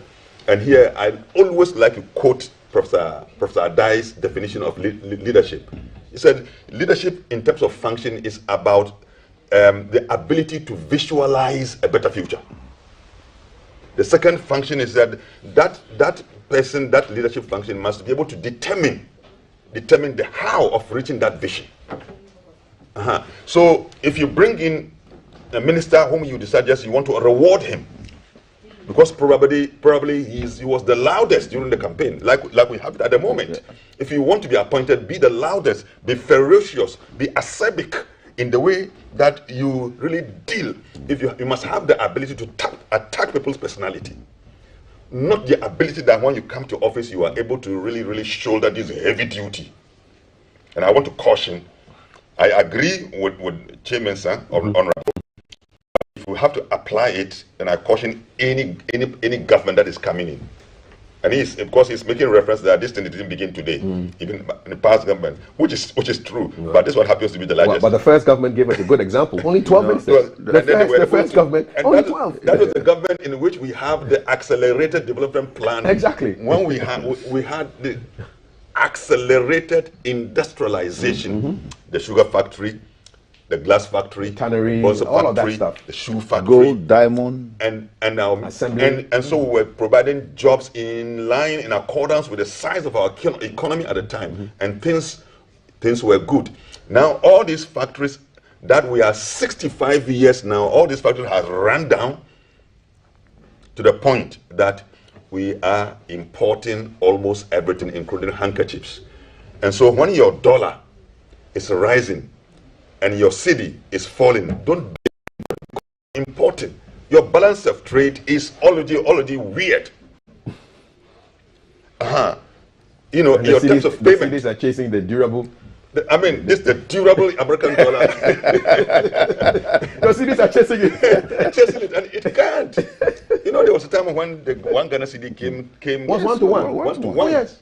So how did we go? How did we go? Yeah. So those are the questions. I hope that those in government will take this in humility. Yeah. But I will always caution those who think they can also come to government to be humble in criticizing. That's it. Because if you also get so much excited by the current situation, your time will come. Mashallah. 05555561034. What's your ideal number? You've seen it. The first government, we had 12 ministers plus the prime minister. They were running the country. Mr. Chairman Sabosu, Honorable Swami MP, Minister of Parliamentary Affairs, and Majority Leader says, hey, 19. We can run the country with 19. Well, Osajifo showed the way. You can really run the country with 12. And your thoughts, would love to know, if you had the power, what would you do? What would be the ideal number for you? 055-556-1034. If you're a mother, a father, an uncle, an auntie, a guardian, and you have a child in SHS, senior high school, I really would love to hear from you, because now we want to talk about just feeding your children. I'm reading some crazy headlines. Hungry SHS students breaking into chop boxes for food. Schools using margarine as cooking oil risk shutdown. This is Anchor was reporting this. And there's so many food stories and school stories in the papers. You've got buffer stock needs 100 million cedis to avert SHS food crisis. I mean, we've gotten to a food crisis and just feeding children. How does that work? Let me read a bit of the buffer stock story. By the way, we have tried to call the buffer stock and their phones are off. They don't want to talk to us. So the National Food Buffer Stock Company needs about 100 million cedis to stabilize the current food situation in senior high schools across the country. The money is required to do this. Defray part of the 400 million cedis the company owes food suppliers. Food suppliers are owed 400 million Ghana cedis. The date dates back to the last academic year. I think the buffer stock people needed IMF even before we needed IMF. I mean, they were owing money from last academic year. It's now 400 million. So sources of the company who made this note to Daily Graphic yesterday said the last time the Ministry of Education released 200 million cedis, the entire amount was not given to the company for the payment of suppliers. I think we need to speak to the Ministry of Education as well and find out what Mr. Kwesi Kwating is talking about. They said some of the money went in payment of textbooks and uniforms. Part also went to the schools for the purchase of items such as liquefied petroleum gas to cook meals for students. So they say they are owing suppliers and not supplying. They will not need anything less than 100 million cedis to stabilize the situation in the schools. Wrong time. I mean, this is the time when IMF has come to talk to us about money. Do we spend money on other things? You see the priorities that you're talking about? Do we? There you are. Of course. Do we take money and dump into so many other things? And we need to be realistic. Coming back to IMF, I think that there are individuals in Ghana now who can put monies together, and that chicken feed we are looking for IMF, we can provide it within. Greed is our biggest issue now. Everybody wants to gain. People want to reap where they have not sown. And so they leave the whole nation in the hands of strangers.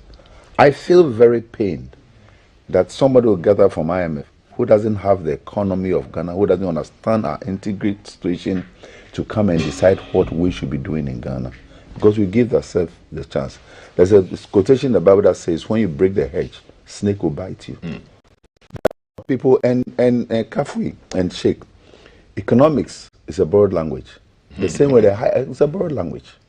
So what the economy is for America, for IMF, for the gentlemen that are being brought to Ghana, is certainly not what the economy is for Ghana. Listening to news and going on paper, fiscal situations doesn't determine what our situation should be. And so we need to put ourselves together to make sure this wrong is corrected. Trust me, it is just greed that is making us end up where we are today.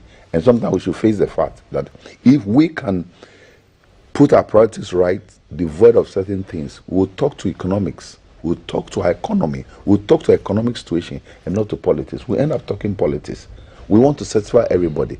We are talking about the number of people that has been employed. There are a lot of people who, if they were left to do some other things, there will be enough resources to handle. What is 100 million?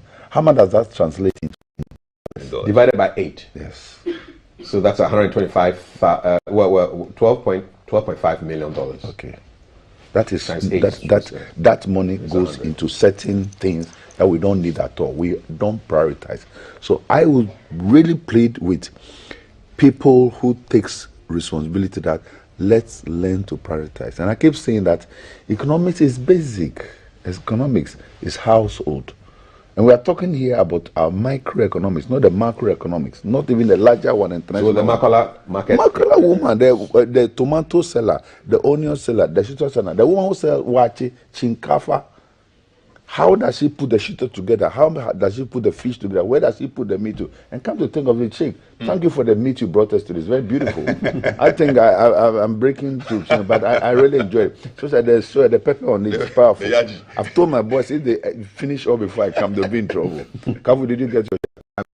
Okay, man, very fresh. Those who are in house, Sheikh brought us some nice meat, well seasoned and fried, and it's beautiful. I enjoyed it. Thanks so much. And this is home economics. Sheikh, you sat at home with your wife, decided to take small for Lawrence Tete, small for Kafwe, small for Thelma, small for Arthur I didn't even know what she did. And now we've shared it equitably, and everybody has a little. So let us learn to prioritize so that we don't come to the situation where we'll always be at the mercy of people. I think we could have avoided things. And of course, NPP meant well when they started by saying no IMF, this is, we will sustain ourselves, Ghana beyond aid. These were things that I got very excited about. Yes. So how can we swallow the humble pie by getting to this? And I think we should all, and I agree with you, Sheikh, NDC should not see this as a win. It's a lose to all of us. The whole nation has lost. We shouldn't play politics until we look at the political economy of the hazards of what we are going through. Whether NPP stays in government or goes, it will have an effect on every one of us. Why can't we just pay these food suppliers? I mean, granted, because I'm getting the feeling that the food was supplied on some kind of credit basis, but suppliers were not getting their money back. So they decided. So probably the food is there, but it's not being supplied because they are owed money. Why should you owe me more and more and more? My father said something when he was alive, and I can never forget. When we were little, when our girlfriends come, and they are looking for Fanta, you're looking for beer, you're looking for this, for them. My father said, there are people across the street in North Carnation, you can go and credit some, but make sure when you go for credit, you pay. So that when you have a visitor and you don't have money, so that's what this one, or bar, or triaka. But if you go and you don't pay, you go and don't pay. Next time when you need it desperately, nobody will tell you. Say, no, on top. So if I say, Kafui, bottom line, we don't prioritize. If we prioritize as a people, as a nation. And don't forget that these school children we are talking about are our kids. Except that some people take their kids to somewhere else. So they don't really care what happened to other people's kids. But we don't realize that the other people's kids are the ones who will end up growing with our kids, who will come and work with our kids. And that is where the unfortunate situations will happen. So we should not think our children are going to England, they are going to America, they are going to here, they are getting scholarship, we are using government resources to push them out, and the other children will suffer. The other children are the ones who will be staying here. And if we don't prioritize, one day to come to hurt and bite all of us. Let me read a part of the story and then I'll get your comments on this. So this hungry SHS students breaking into chop boxes for food. This is the anchor. So the Education Ministry, and we are making efforts to reach out to Mr. Kwarting, who is the Public Relations Office of the Education Service. We need to find out exactly what's happening there. So they say food supplies should have reached the schools by Tuesday. After the Upper West Conference of Heads of Assisted Secondary Schools, CHAS, issued a 7-day ultimatum for the delivery of food. But the truckloads of food said to have been dispatched are yet to reach their destination. And so the PR of the ministry is now claiming they've had to suffer some setbacks. And then, so people are talking anonymously for fear of being victimized. And there's a claim here that parents as PTA of Infantsbim is making contributions just so that students can be fed. Authorities of Wesley Girls are complaining of a rare behavior of students. Students resorted to breaking into lockers of their colleagues in pursuit of food items. And you have so many concerned parents can no longer look on as their ward staff, have found other means to support them. And then there were comments on various shows on Joy FM Super Morning Show yesterday. It says somebody said his family has arranged for services of a caterer who cooks for their ward twice a day. People are writing exams, they are claiming on empty stomachs. He couldn't believe it when he first sighted his son when he came home from vacation. The man looked so lean, he couldn't even believe that he had been to school. They are being fed cocoa without sugar for breakfast due to shortage of supplies. Students are being fed just once a day. The children are hungry. I mean, this is not a refugee camp. What is so hard about just sending food to children to be fed? I mean, if education is free. That I think the PRO, I hope I'm right. I heard him in one of the stations, and he said, simply put, summarize everything, there's no money. Well, how can there be no money? There's no money. No. So it means that where did the money go? That's a question mark to be answered by, So I think some of the parents and what they are saying, because for me, education is the key to our development. And education determines the future of our children, just for their own personal development and for their contribution to society. And so if we run into crisis where, for example, we have to close down our schools and how education is going to be affected, it also spells certain doom for our future. And that is why I would want to propose that we look at, is there any something in the short term that we can do so that our schools don't get closed down? For example, NGOs that are charity organizations, can they look at it and say, look, on our own, we want to really get out there. Even churches and religious groups, mosques. And then parents who can. Yes. Look, some of them started doing that. It is not bad at all. And it is not bad at all that if you are a caring parent and then you also really appreciate the difficulties we are in now and say because of your child and other children, because you have it. You have it. And I was confronting the affluent. You see, when God gives you money, makes you fantastically rich, filthy rich, it is not because of you alone. It's God who wants to make his compassion available to human beings through you. Other than that, Reverend, if you have 10 cars, in how many of them do you drive? You have mansions, 20 of them, one in Accra, Kumasi, Tamale. When you are going to, even on your bed, what's the size of the bed? Like we Muslims who accept four wives, even that bed, look, those 4 wives together with you will sleep and there will be space. Careful, we are cheated, eh? Too much. It's not fair. You're just reminding us of our status. One fair, one down. So I'm now talking to those who are rich. You lose nothing if you can really be sympathetic. You lose nothing. But that will be the door to your blessings and abundance from God. That let's see rich people now putting things together on their own. And the other organization, Rotary Club, and we know they've been doing this a long time. Let's see what they have. Even if it means that in a limited area in the Western region, or they have some 10 schools where they are able to send what can take the children maybe for a full term. As we see what government is doing to also really rectify the situation. But the issue has to do with the long-term planning by the government. The long-term planning. So we don't see a repeat of this. Free SHS, very laudable. I don't put that aside.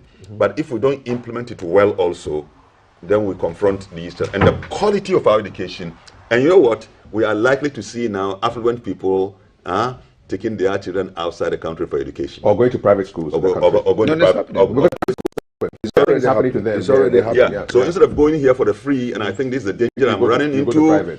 I'm a caring father, and I don't want education of my children to be truncated. Yes. Say, look, let's go to this place where I'm assured of a continuous education. Exactly. I'll pay some money, but you go to yes, I'll pay dearly, but your education must be. And for every parent, your number one hope is for your children to be well educated. So SMCs, PTAs, affluent people, churches, let's see, in the name of our patriotism, let's see what we can do. Okay, I'm going to take some messages from you now. 055-556-1034. We're looking at numbers of ministers. We're looking at the free SHS and food supply of food. How can children be so hungry and eating one meal a day? I mean, 011, 101, whatever it is. It's just not good for the mind of a child who wants to learn. So I'm going to take a couple of messages right now.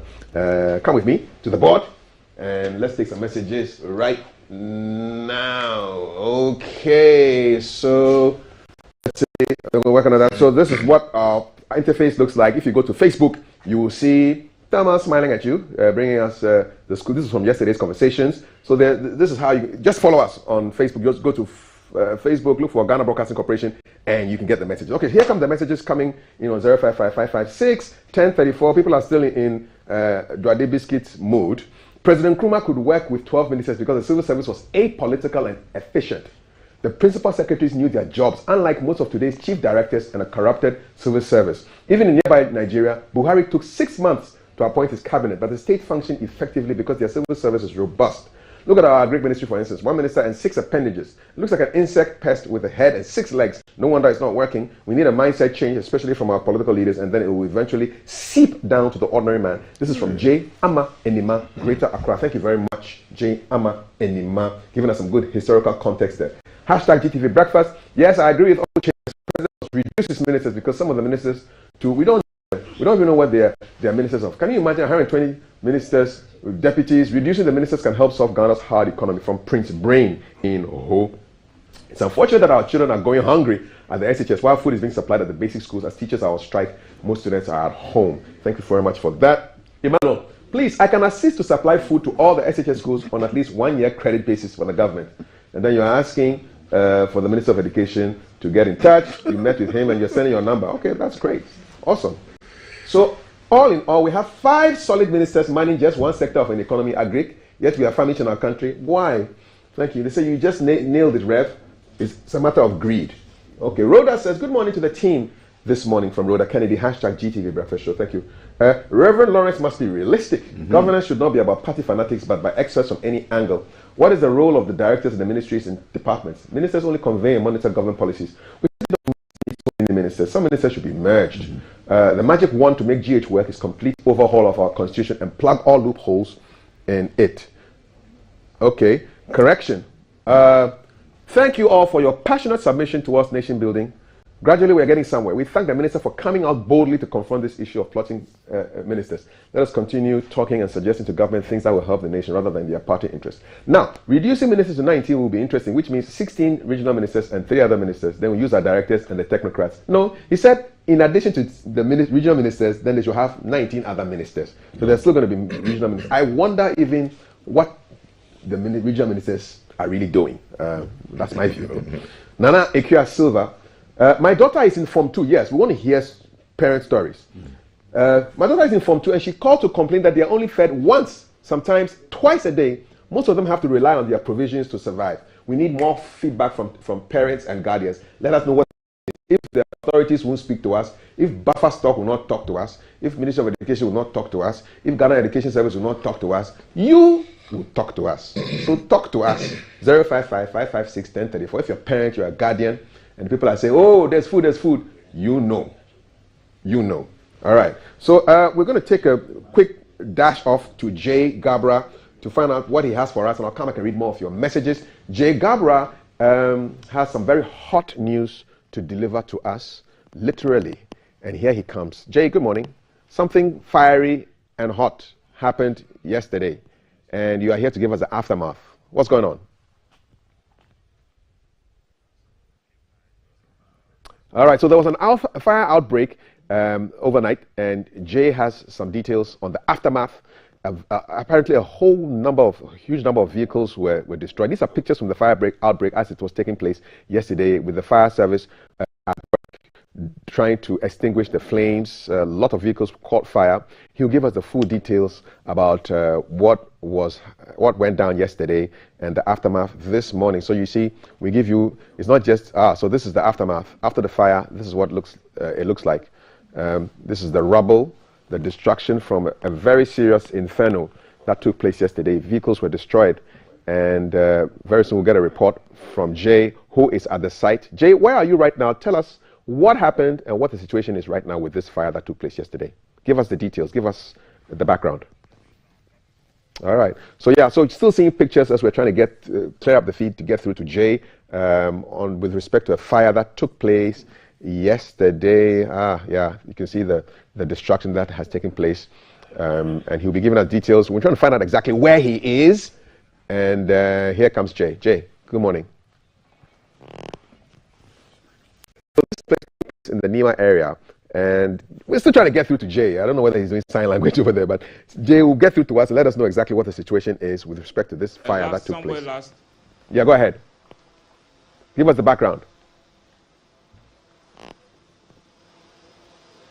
Thank you so much, Kafu. Sorry, forgive us for the technical hitch. Just that I don't know what really happened, so apologies for that. So we are here at Kanda 441, where there was a fire outbreak this morning at dawn. And just to give you a matter of perspective, considering who is in the studio as your guest this morning, just 100 meters, approximately 100 meters behind me is the National Mosque. I don't know if the Sheikh can see his office from here. So you can imagine how close the fire outbreak was to that side. So this fire raced through this shop you see right beside me, and it has been extensive damage. The whole shop was completely cleared out. Fortunately for them, they called the fire service when it started, and then they came here with alacrity. They sent 2 fire engines here to douse the fires. So fortunately, when that happened, it didn't spread out to either the mosque or the MVTI training school, which is also right beside the yard. So you can see the damage where the fire raced through the shops. And I understand some of the vehicles here were freshly painted. The drivers were coming here for them this morning to take them to work. I understand one is even on his way coming, and he apparently assumes he has a car that he's going to work with. But at the moment, the car is completely burnt, and there's nothing. It's not even salvageable. I don't know what he's going to do. And just to give you perspective of how scary the situation was, you see some people standing around just trying to assess the damage. And there's the National Vocational Training Institute, which is right beside the shop. So there were some students who were in the building, and them for a while because they didn't know whether the fire was spread to that side or not. So you notice the dormitories over there where the students were evacuated, and so once the fires were doused completely and they ensured everything was safe, making sure that there will be no explosions and so, that's when they allowed the students to come back. You can imagine what a night they had. So out of the wreckage here, there's still some smoke, and then this taxi you see over here escaped with some a few damages, which you can see over here. So when the fire service came in, getting to this area was not easily accessible. So with the benefit of the eye in the sky, they had to push a few of the vehicles into a gutter, which is right beside the shop, so that the fire engine will have a way to access. Will have access to come to this place to douse the fires. Speaking to the this morning, they were telling me that they don't know what they are going to do at the moment. I was asking them what some of the materials that were in the shop, and they were giving me. They heard where they were when they heard the information is the fact that somebody was charging batteries and left it overnight. So that's what led to the fire outbreak. At the moment, just before you came to me, they had to go to the Nima Divisional Police Station to make a report to see how best they can go moving forward and what they can do to salvage the situation, what's next for them. Because I asked them if they had insurance, and the response I got wasn't really, there was a non-committal response. So it makes you wonder that maybe the shop didn't have insurance, but for the vehicles, if they did, then for them maybe the owners can't get something from their insurance companies. So unfortunately, they have left the scene, so I will not be able to speak to them. They've gone to divisional headquarters to report what just happened at dawn this morning, 2 a.m. So I'd just like to commend the National Fire Service, who came onto the scene quite promptly, because seeing footage from last night from one of the people who was here, they were telling me how quickly they came and fought the fire. And also the NADMO office is also right beside the shop. So you see that the way the rope which is cordoning off the area is from NADMO, which is ensuring that people do not come and contaminate the fire scene and all that. So these are the unfortunate scenes that occurred at Nima 441 at dawn this morning. A fiery situation, like you said. So it's about time we give some fire safety tips. Don't leave things charging overnight. You never know what might happen. So from Kanda 441, Kafi, back to you in the studio. Briefly, Jay, before you go, how many vehicles were affected? Just rough count of the vehicles that were burned and the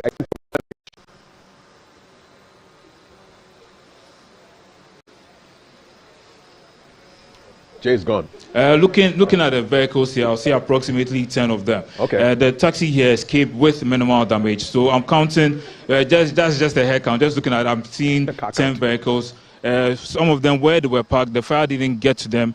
And then you see some carburetors and wheels and also batteries that are also scattered within the debris as well. So some of them have entered the shops which are close to the main area and are trying to salvage what they can. So that's what is happening right now. And the owners have gone to the police station to see the best way forward.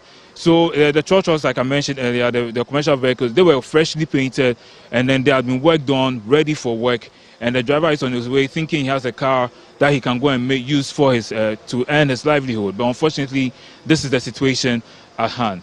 There's nothing that he can do at the moment. So I'm praying his insurance was up to date, or if it was a new vehicle, where exactly it is. If I find that information, you'll be the first to know. So for now, this is what we have. Jay diplomatically telling me that he's done and I should come back into the studio. Thank you so much. I saw the pictures from yesterday and they were really scary. I mean, you could see that this was serious. My little son would say serious heat. That was some serious heat and fire going on there. Yeah, those are pictures from yesterday. This looks like Gehenna, man, the lake of fire. You don't want to be anywhere near this. Yeah, and so 11 cars destroyed. And if you didn't have insurance, the gnashing and weeping and wailing is going to continue today.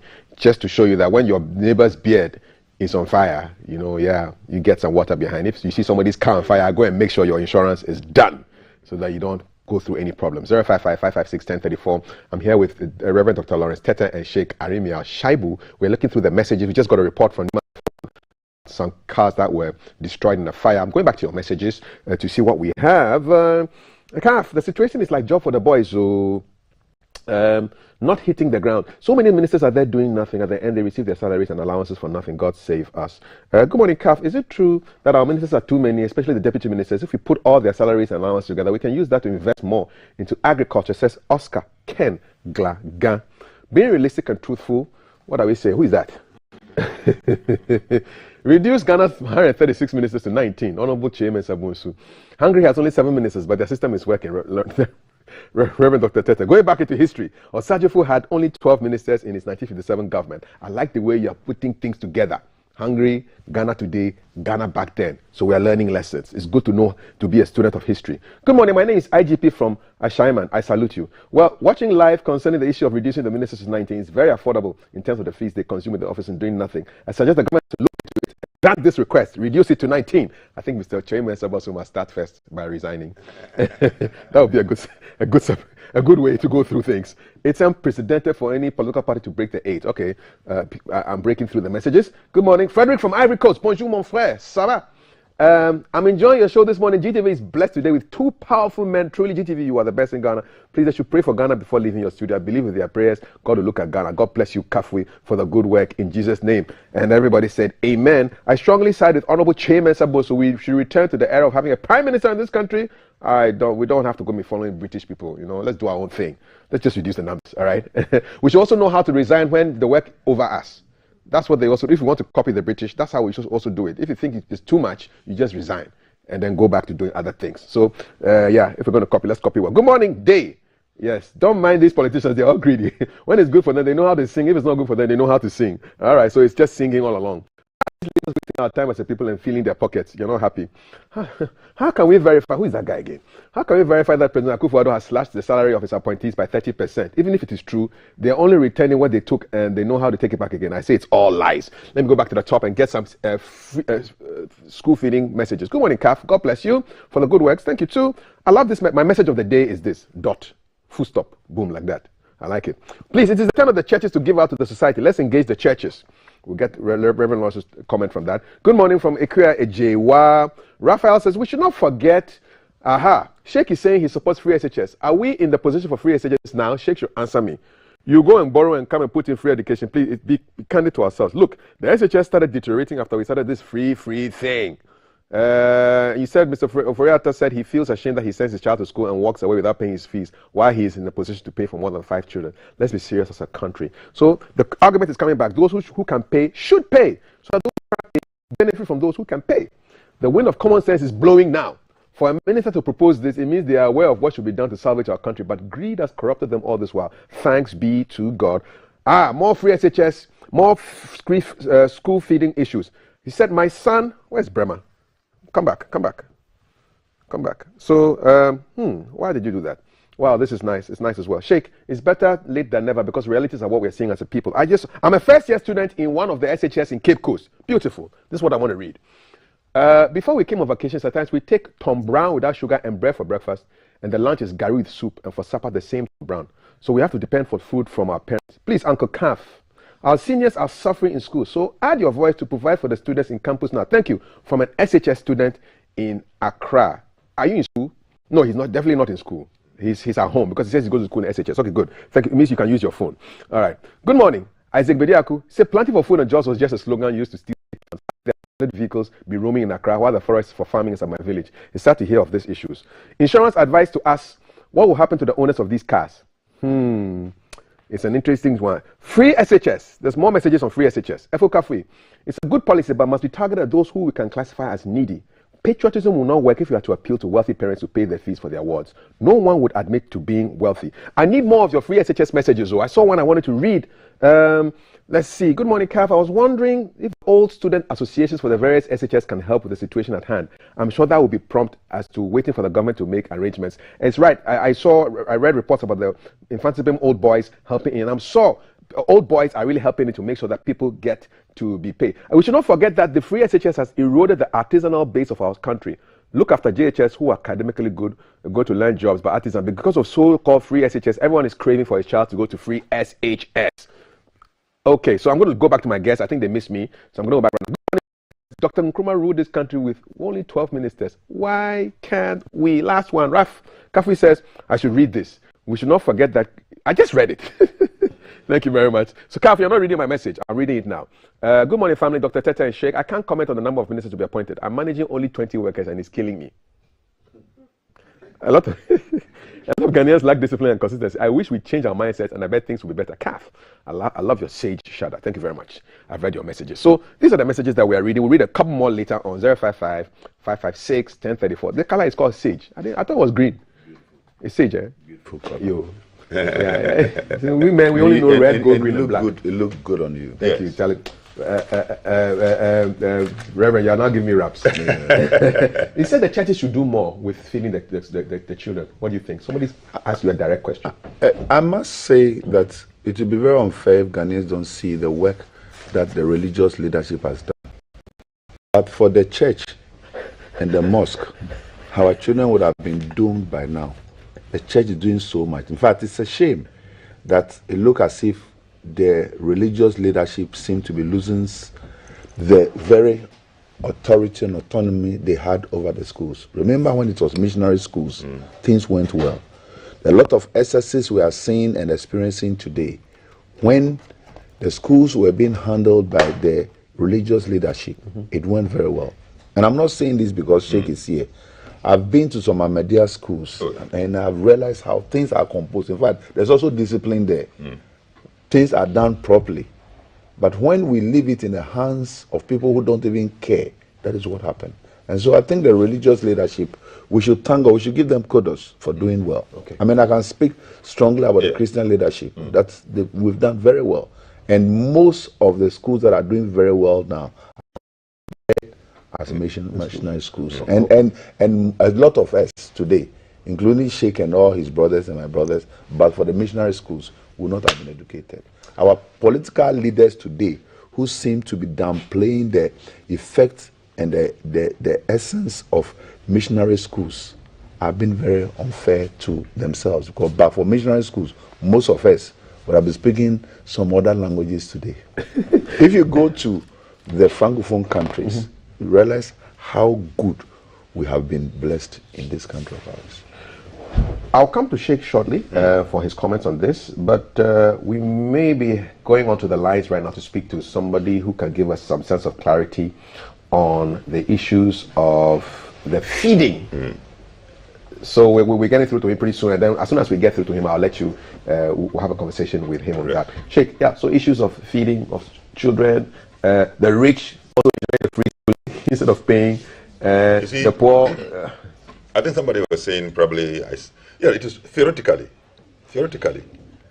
free education, you see, education for parents is a responsibility, but for the child it's a right. It's a right. That's why in our constitution, and in that provision of the exception of that right, there is no discrimination between the rich child, the child who comes from a rich home. They are all on the same plane when it comes to the right to education. That's why, for me, philosophically speaking, I said, look, I look at myself. I always say, after Form 4, I remained in the house for 6 years because my father could not afford. So I see myself in the light of those who have also fallen, and the thousands of children have fallen by the wayside because of amount of money that they needed to really enjoy secondary education. And they have fallen by the roadside, and all God knows what. So by grace, it was only after that 6 years that I got enrolled into the training college at Sefrioso. And that's why I will always give credit to the Anglican Church. And I say, I'm a product, I proudly say so, I'm a product of an Anglican Church established training college at Sefrioso. You see, so if I look at myself, look at thousands of children who have, then that's what urges me, inspires me to say, look, this free SHS thing, I don't joke with it at all. But it has to do with knowing that this is what you are going to do. How do you plan it well? So ideally, very good, ethically right, because it's one way of redistributing in a futuristic manner the wealth of our country. Do you think the IMF will be interested in these high values? In fact, the government has stated somewhere that for the free SHS is just something that they want to compromise on. So you think they went to that negotiating table to take SHS off the table? It is not even good for them to think that way because it is key to our future development. We don't want this situation. You see, our human development is key to our freedom from bondage, our bondage to IMF. There's a bank care. Banks just want their money back. That is it. And that's why me, except that, you see, we like slogans, but we don't use good plans to absolve and free ourselves from bondage. Free SHS falls right into the future of our country. 1D, 1F means accelerated industrialization. Okay, Sheikh, I'm going to jump in right now. Thank you for that. I'm going to find out about the missing 6 years later on when you couldn't continue straight. You give me what you were doing in those 6 years. Yes. But let me speak now to the national president of the Conference of Heads of Assisted Secondary Schools, CHAS. His name is Alhaji Yakubu Abubakar. Salam alaikum, Alhaji. Wa alaikum salam, Mr. Kafuide. How are you, sir? We are doing well by God's grace. Fantastic. Talk to us about school feeding. What is the situation? What's the position of CHAS this morning? Thank you very much for the opportunity, and I greet your listeners. School feeding is one of the main activities that we engage ourselves in as school managers at the senior high school level. As you are aware, per the policy of the current government, free SHS has come to stay, and feeding has become an important component of it by government supplying everything that is required to feed the students in the school. Do you know how much it costs for the government to feed the students every year? Come again? How much does it cost for the government to feed the students every year, annually? Oh, that figure I won't be able to get it right away for you because I didn't know it was a requirement. Because we at the secondary school level too, we are not so much, as it were, involved in the cost. So you get the food and you give it to the students. The food items. Okay, you get. And then we go ahead and do the feeding. Are your people getting the food items? Yeah, that's the challenge we have now. Which means no. For some time now, we've been experiencing some strategies, and we have made authorities aware, but we did not receive immediate response until it has reached a point where it is almost at a breaking point. Why have there been shortages, Alhaji? Why have there been shortages? Because the suppliers were not bringing the food they are supposed to bring. Why was that so? What they also say is that they've not been paid. Okay. They have supplied over a period and the payment has not taken place. So it's like their capital fee is locked up.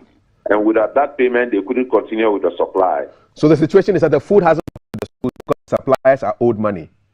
Very good. What can CHAS do to expedite the situation? We always have to remind management to be aware that if nothing is done, it will affect the smooth running of the school because students cannot attend school with empty stomachs. How? And so they needed to sit up and do more than they are doing to enable us get the food served in our schools. I'm happy to inform you that for the past 3 days, effort has taken place to ensure that food hit our schools as immediate as possible.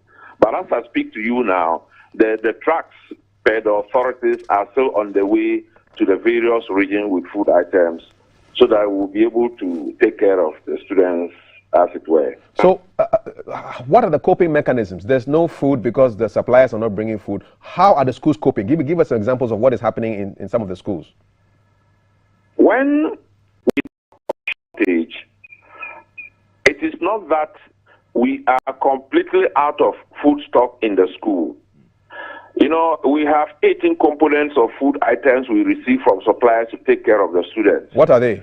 It could be that rice, the sugar, the sardine, the mackerel, the maize, millet, beans, you name them, as many as 18. So it could be that a school may run short of maybe soya bean or Tom Brown. When it happens that day, you contact your fellow school to see, your sister school, whether they have it in excess and can borrow. We have done that and maintained or sustained the system for a while. Now it has reached an extent where almost every school is short of something. So that is where we made our cry known to authorities that where we have reached now, if they don't do something, then we have reached a breaking point where we will have to, as it were, not be able to feed students. And when you are not able to feed the students in the school, then the next thing is to suggest to authorities that a closure should take place so that the students will go home. Have any schools been closed because of lack of food? For now, not yet. Are we close to that point? Per the promises we have received from the minister and all concerned, food should reach schools by today. The promise was yesterday. If today elapses and we don't get the food, and maybe it travels to Friday, then definitely the closure picture will begin to show. Alhaji, is this your new deadline? The deadline was yesterday. It was supposed to have gone there yesterday. Very good. There has been some monies sent to the regional buffer stock. And those monies were used to purchase food items directly from market to take care of those schools that are in critical situations. So they avoided the food suppliers. Very good. To some extent. So the problem is still there because the food suppliers. Hello? The problem is still there because the food suppliers say they are being owed 400 million. They are not being paid, and now money is they're taking the money directly to go and buy food. So the problem is still there. That is true, but that is an emergency situation they have to do so that they will avoid closure of schools while they are addressing taking care of the suppliers' money. How much pressure are you getting from the parent-teacher associations with this situation? Definitely, parents are seriously worried about it because parents, when they hear their wards are in the school and they are not being fed well and sufficiently, they get worried and they find out from the school what is happening. Of course, we also make them aware that this time, as they are not paying for the food items, it is coming from government. So if there are shortages or qualities are going down because the quantities are not enough, all reach the authorities and cry to them to respond to our needs. So parents are indeed very, very worried, and to some extent that some of them even mobilize themselves to try to get some food items and send to the school so that the school will augment whatever we have to take care of the system for now until we get our full supplies from the central system. Can you understand why school authorities are not speaking because of some fears that they may have of being victimized? Well, you have just said it. Some have that kind of notion that they should allow leadership to speak. And that is why you have gotten me this morning and I'm speaking to you as the president of CHAS. Because if everybody is to speak, there wouldn't be order as far as the system is concerned. How many schools does your organization represent? We are almost 800 senior high schools in the country. All public senior high schools are part of CHAS. So the situation, what is the ideal situation for you today? What would you want to, if it could be an ideal situation, what would that ideal situation look like for you? You see, the ideal situation is that we have said it time and again that for every system to run and run effectively, there should be proper management of the system. And we said that resources should always be brought to the system as early as possible so that proper planning could take place. Now, in the system where almost all the time we will have to wait beyond the time before resources like money is brought to rest, and even when the money is brought in bits, small bits, you are not able to effectively plan and carry out activities the way you are supposed to do as a school. This we have made it known to authorities time and again, and it has been repeating itself for all this while. The same applies to the food items too. You bring something, you don't bring others, and the school has to manage until the full complement is brought. It affects the system. Who is responsible for managing this system? Situation, if you ask about this situation, I will say that going forward, leadership should try their best to make sure that monies that are supposed to get to the school are brought on time so that school managers, which are the headmasters and headmistresses, can plan very well. Food items should be brought on time so that we can plan and go by the menu. For now, as we speak, the menu that has been brought to schools, of course, which serve as a guide, is somehow put aside. We only feed the students with what is available and not by the menu again. Who is responsible for running this system? Come again. Who is responsible for making sure that this system runs correctly? Of course, the Ministry of Education and the Ghana Education Service. Are they talking to you? Yes, we are always in meeting with them. When was the last time you talked to them? The minister had a meeting with us the Sunday that just passed, 5 p.m., Zoom meeting, all leadership of CHAS, all regional directors of education, the management of GES at headquarters, and some Minister of Education personnel. The minister met all of us to explain what was happening on the ground and the efforts they are making to address the system. Effort doesn't equal. So we've been meeting. Effort does not equal results. Where is the money coming so the people can get the food over to the children? What did he tell you about assurances about money? I had a talk with the minister only yesterday night, and the minister has assured me that this morning he's releasing a check to the GES for onward disbursement to all schools in the country. How much? He didn't mention the amount to me. Why didn't you ask? Hello? Why didn't you ask? You see, I didn't ask because they are owing the schools so much money.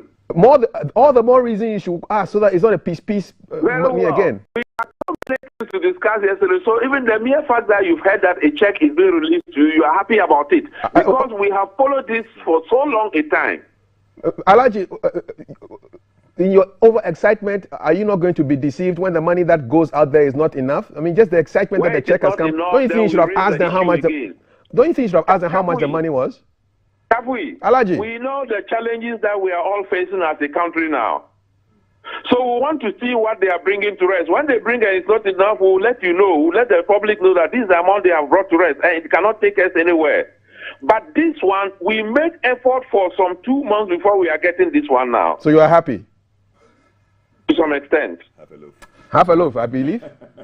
Very good. It's better than none. What are your concluding remarks, Alaji, before I let you go back to your very busy day? What do you want to tell us? Thank you very much. For now, we are pleading that it is not easy as far as students in the school through the free senior high schools, it's clear to everybody. There is the need for all stakeholders to have a relook at the whole thing, to see how we can address it so that education does not suffer in the country. Because as a result of this lack of resources like money and food items to run the school, it has negative impact on education delivery in the country. All right. And we shouldn't wait until it gets too bad. Then we'll go and start from a point far behind again, please. Alhaji Yakubu Abubakar, thank you so much. National President of the Conference of Heads of Assisted Secondary Schools and former headmaster of Multi-Tisida Sadiq. She's so excited to hear her headmaster. I wanted to know how much tea they were going to cost. My greetings to him. He's a good friend. He's a good friend of yours. Yes. And from where he's speaking, you know, when you have some faith in you, the trend of your thoughts are different. So he didn't sound hopeless. He had hope, but that also, you know, showing that what we want is the 100% that we could not get, but that we maybe got 40%, and that's let's see what we can do with it. And education should not be stalled; it must continue running. Okay. Well, I was even not happy with him. He was very balanced. Yes. I mean, I like people who speak with realistic. Even though I was pushing Yeah. That's It was very balanced, and it was composed. You know, when people are lying, they sort of have a very arrogant way of approaching it, but I think it was very balanced. And Alhaji Abubakar, congratulations. Yeah. Next time, let's talk, because I like his line of people who believe something can work out and people believe things can be worked within. I think I'm happy with this submission. All right. What do you think of what you heard with my chat with the boss of CHAS? Are you convinced? They said the money is coming with it. I wanted to know how much the money was. He said they were just happy that the money was coming.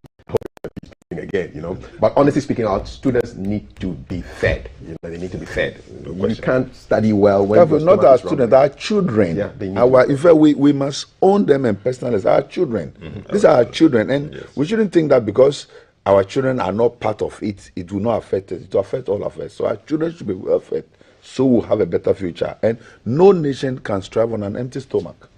No nation can strive on an empty stomach at all. So it's very important that feeding becomes paramount and you know what, in order for the children to even be nourished well and to have the right capacity to absorb and learn, Sheikh is a teacher, will tell you that you need to be fed well.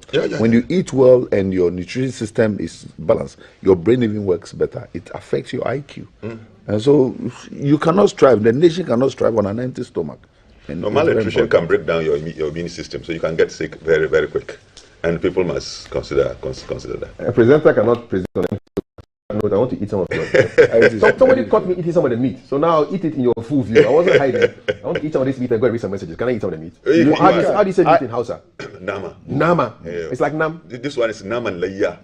That is the meat of the festival of sacrifice. You know, when Sheikh gave me mine when we entered and I started chewing it, immediately I started walking it before I came in. I thought I didn't make mistake. But I know my boys, by the time I go, and if they have tempered with it today, they'll be in trouble. Fire.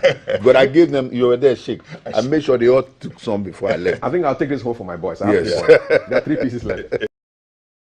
So didn't add the spices for you. That one will go to my boys. Yeah. Messages. And there's something I want to show you before we go. And then hopefully we'll also speak to somebody who knew A.B. Krenzel very well. You know, he passed on. Yes. Hello, Cap. Hope this finds you well. A little advice in connection with your interview with the gentleman from CHAS. Be swift to listen, slow to speak. Yo, thank you. What can I say? MPP government has failed government. Ghanaian school feeding itself has become a problem. Haba is too much. Haluja Haruna. Finance minister must go. He has managed the economy poorly and the buck stops with appointing authority the president. He should relieve him of the job. He's not going to resign. Okay. Mr. Boso, as much as he has spoken, it is disingenuous. He's the longest serving member of parliament. He knows he's not going to be re-elected by his constituents. If I were the president in my reshuffle, he would be one of the first to go. I think so too. I think so too. Hello, Cap. Kudos to the team. Meaningful lessons. Ghana Fire Service must intensify their campaign on prevention of fire outbreak. Compulsory registration and insurance of all workshops, gas filling stations, all business places, markets, lorry stations. The insurance industry must just jump on this and do education. Just with the video. The fire alone is a big education. This could be your car. Register now. That kind of thing. Okay. So, girl child education. Wow, this is a long one. We'll read it. I don't support the idea of Ghanaians coming together to contribute money to situation happening in our schools suggested by Sheikh after the misuse of funds and money by these greedy politicians. Reduce government size, cut down overspending, channel all money to the right place. It's high time we stood on our feet to boldly speak out our anger for the government to do the right thing. Short-term measure. Why should our children be hungry? We all have arable lands available at our disposal. What's the agriculture minister and his numerous deputies doing? You see, it's the payment issue. People have supplied, they've not paid for it, and they are owed 400 million. You can't, when you are in a hole, the first thing you do is stop digging. You can't keep digging and keep going deeper and deeper. Stop digging. So they're not going to give any more food until they get their money. Please, I'm Isaac from WA. Some of the schools rejected the supply of the food to them, and now they are crying, calling for the same food they rejected. Please ask the headmistress and the headmasters in the various schools. If you politicize everything, your result will always be like what we are experiencing. Thank you for that. We black people love free things. Then boom, problems. See, there's nothing free on this earth. Even God doesn't give free things. If everything free, there's a problem with it. That's why we're facing problems today. Hi, good morning. Watching live from Amasama. He's jobless. Can you help? We'll see what we can do. Good morning to you. It is necessary for Mr. President to cut down his ministers. Okay. God should help us. You're watching live from Kumasi. Where are we going, Ghana? We are going. Food shortage and teachers are on strike. System is crumpled and disorganized due to improper planning by leaders. I suggest they close our case to go home to further notice when food is ready. Thank you. Okay. Ishmael says, good morning. The reality is that those who can afford should be patriotic enough to give back to the country.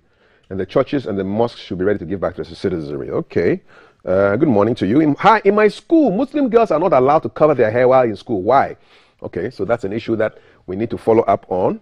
Tell us where the school is. CAF, I like all what your panelists are saying. Government will not agree because it would defeat the reason why they made them free. Headmaster would have made the demands, but for fear of victimization, they are silent. They cannot even appeal to the PTAs to assist. Some Namu know where we are talking. Gone are the days when we were fed 3 square meals a day in SHS. Rather unfortunate, this is happening to our children now.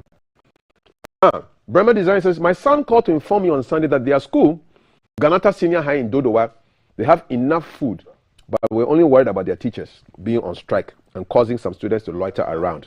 That's a Reverend's hometown. So these are the messages that have come in so far. Child Ghanaians, not to forget, we have 2 more years to do more. Okay, 2 more to do more.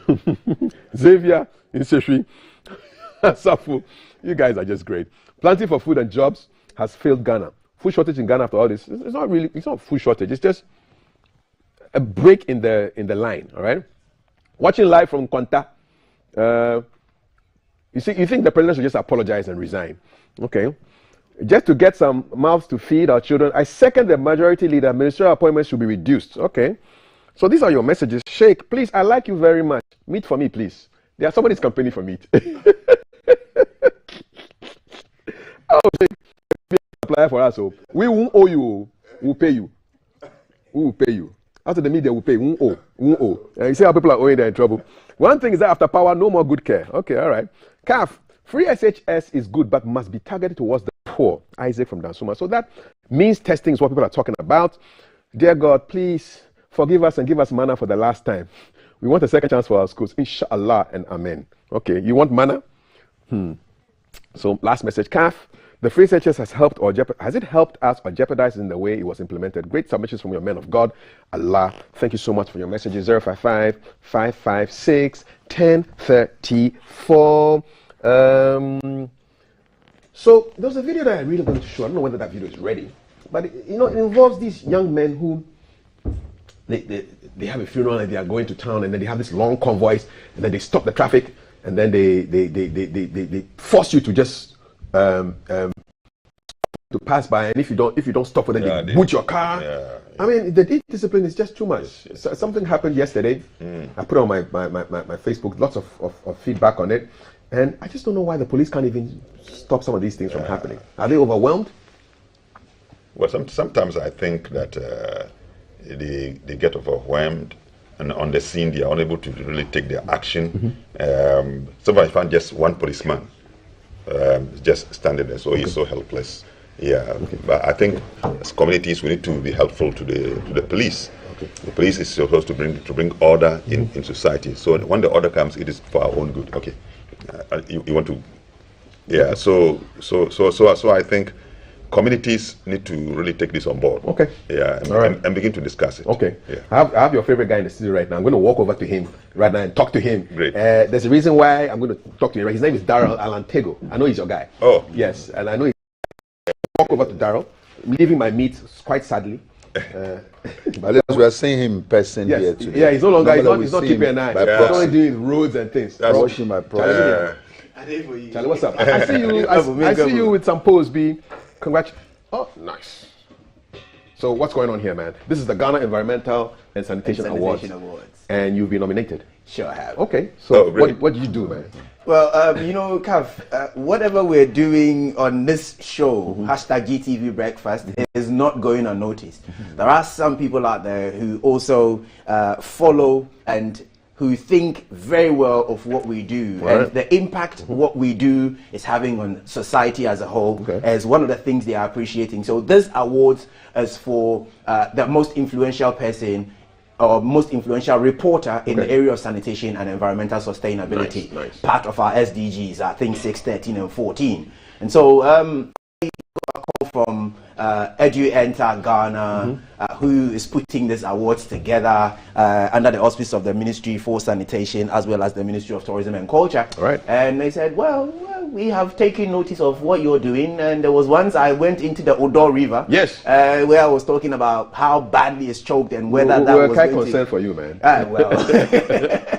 Sometimes when you're bringing it, you have to be part of it to make the impact be felt in its raw and natural state. And recently you were given a royal traditional arrest by one traditional leader who I will not mention. But you went into his territory and he was not happy with you and he sent his guys to come after you. Absolutely. You survived that one. I did. And obviously for them, I should have come to them and obviously made myself known to them and tell them what I was going to be doing around. But Kaf, do I have to come and tell you your neighbor or your children are openly defecating? And so go and warn them before I put them on TV.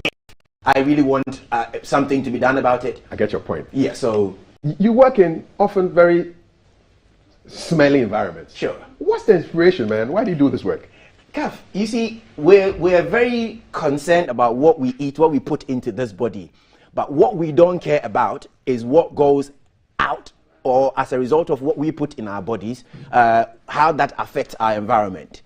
We all go to the market, get polythene bags, get every other thing, degradable, non-degradable, semi-degradable, and we just get rid of them. These have adverse effect on the environment. Part of what they do is create the stench. The inspiration for me is how that will be stopped. Okay, so you're looking at what it will look like in the future when everything is sorted out. Let's give ourselves another, to throw in some kind of shock. I researched on 5 urban rivers. So the one from Glefe, the Kole, and then the Beshi. And looking back 10 years ago, there was some life in them. But today, they're dead. Even amoeba, which we scientifically believe is the start of all things, cannot survive in these rivers. Why? Because they're choked with plastics, human excreta, all of them. And so those rivers are dead. Scientifically, they're dead. There can't be life in them. And ask yourself, in another 10 years, what would become of these rivers? Can we talk about them? So you want to make an impact? Sure, how do we vote for you, man? So if you want to vote for Alan Tego... Yes, I want to vote for Alan Tego. First of all... Yes, show us. So you dial *920 *20 * and then you get to enter a unique code GESA 157 and boom, you've voted for Alan Tego. It is 1 city to vote. And guess what? The very first day I posted this on my page, I got someone called me from the ministry. I'm not going to disclose, but he said, Alan, guess what I did for you? I just voted. I just put 1,000 cities. I was like, hey, send it to me by phone. I'll just send 100. He said 100, yes. *920 *20 hash. Absolutely. The unique code is GESA 157. Vote for Alan Tego to win in the Ghana Environmental. The most influential reporter in the area of sanitation and environmental sustainability. And we'll wrap this little segment out. I just voted. Yes, they voted, they vote. Yes. Charlie, that's why we're talking about action. That's it, 100. We want to see a video of you doing your stuff. Sure, absolutely. And I wish you all the best. Thank you very much. I go vote for him. So here comes Alan doing his stuff for which he was nominated for the GESA Awards. He's our man. Vote for him. *920 *20 hash. Look for the unique code GESA 157. Check out the video. In Crumiseko, we're located by the auto mechanical shops, and it is to realize that it's been pouring for the past 3 days and they have not experienced any floods yet.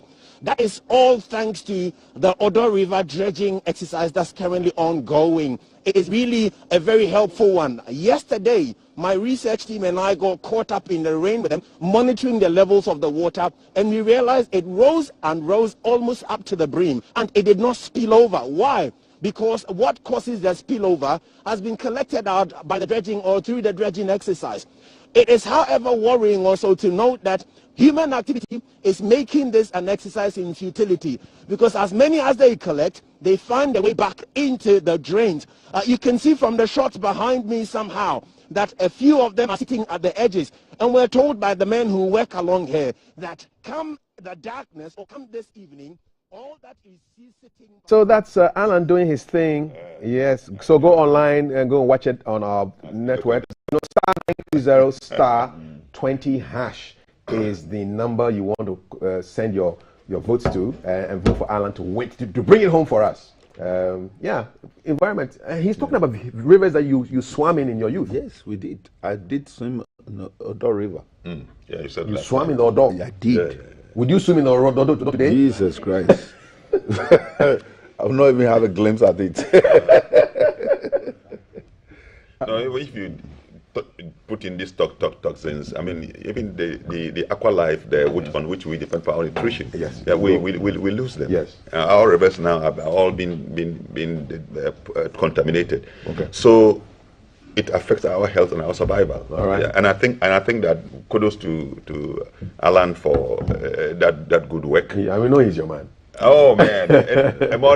Good morning, Valerie. Let's go on the next to the phones to speak with Michael. Now, Michael is building a bridge in his community where he will find out. He will tell us pretty soon. Michael, good morning. Welcome to the show. Yeah, good morning, Kaf. And let me also say a congratulations to Alan. Let me assure you, he's taking the awards already. Let me also say a good morning to your wonderful panelists, my own father, Dr. Lawrence Tete, and Sheikh, for that wonderful discussion they've been having all throughout this morning. Awesome. Talk to us, man. There's a bridge that's being constructed. What's going on? Yeah, so this bridge that we are talking about is in Dowenya. You know, Dowenya is an old town, but with a growing population, there's some increasing population that has been happening there. And so there is this new site that is called the New Dowenya. And the old Dowenya and the New Dowenya is separated by this lagoon. And anytime it rains, students, everything, they are not able to cross. You know, the new community is not able to go to the old community to do business, or the old community coming into the new community to also do business. And they have to dangerously cross this bridge with just a slab that is lying on this huge bridge. And it's posing a lot of danger and risk to especially school children in that community. And so what the community did was they first of all approached the assemblyman to also take this case to the assembly. But unfortunately, they didn't get any response from the assembly. So they said they cannot wait until the assembly comes to their aid. And so they mobilized themselves to build this 30-meter concrete bridge on this lagoon, which they are currently constructing. So the very first seed capital came from the chief of Dowenya, who is supporting them to build this particular bridge. When the chief gave this seed money to start the construction, then all the other community members came on board. People were donating cement, people were donating iron rods, people were donating stones to make sure that they put this bridge in shape for everybody to benefit from. And this is a spirited community initiative that everybody is happy about, and the whole community is so much happy that they are able to pull this through. Because the nature of this bridge, like it's not it's really capital intensive, but the community have been able to pull this through together. When I spoke with the assemblyman for the area, and I spoke with the contractor who initiated all this, and the secretary to the chief, they were telling me that if they waited for government, if they waited for the assembly, it will never be done, and probably something untoward might happen. That is why they have taken it upon themselves to make sure that this bridge is constructed. As I speak to you now, the iron rod working is ongoing, and I'm told that on Friday they are going to cast the concrete and they will wait for it to be finished, and then everybody will be able to use this particular concrete bridge for their benefit in the community. Michael, thank you so much. This is our man, Michael Dewanu, reporting on a bridge that has been constructed by the people who have decided not to wait for anybody, but to just take the destiny into their own hands. Yeah. I just hope the safety issues on that bridge will be secure. Because you don't want a car going over that bridge and then falling in. Yeah, but that's the people just taking their destiny into their own hands, and that's leadership. That's leadership. Once is the chief who even gave the initial capital. I mean, that's leadership. Our modern chiefs, that's what they can do. Indeed. And that's why we need chiefs who are very resourceful, who care for their communities. And then when they show the way, all others will come. And so you see, our members of the community have also contributed. And now we are now seeing a bridge that is developing to assist passage, and hope that others will learn, and then hope that government will also come on board at the right time to also make sure other bridges can be provided. And that is a communal labor spirit. Communal spirit. Communal labor spirit is very important. I think so many times in Ghana, we wait for government to come and do things for us. And that is why we have a mess now.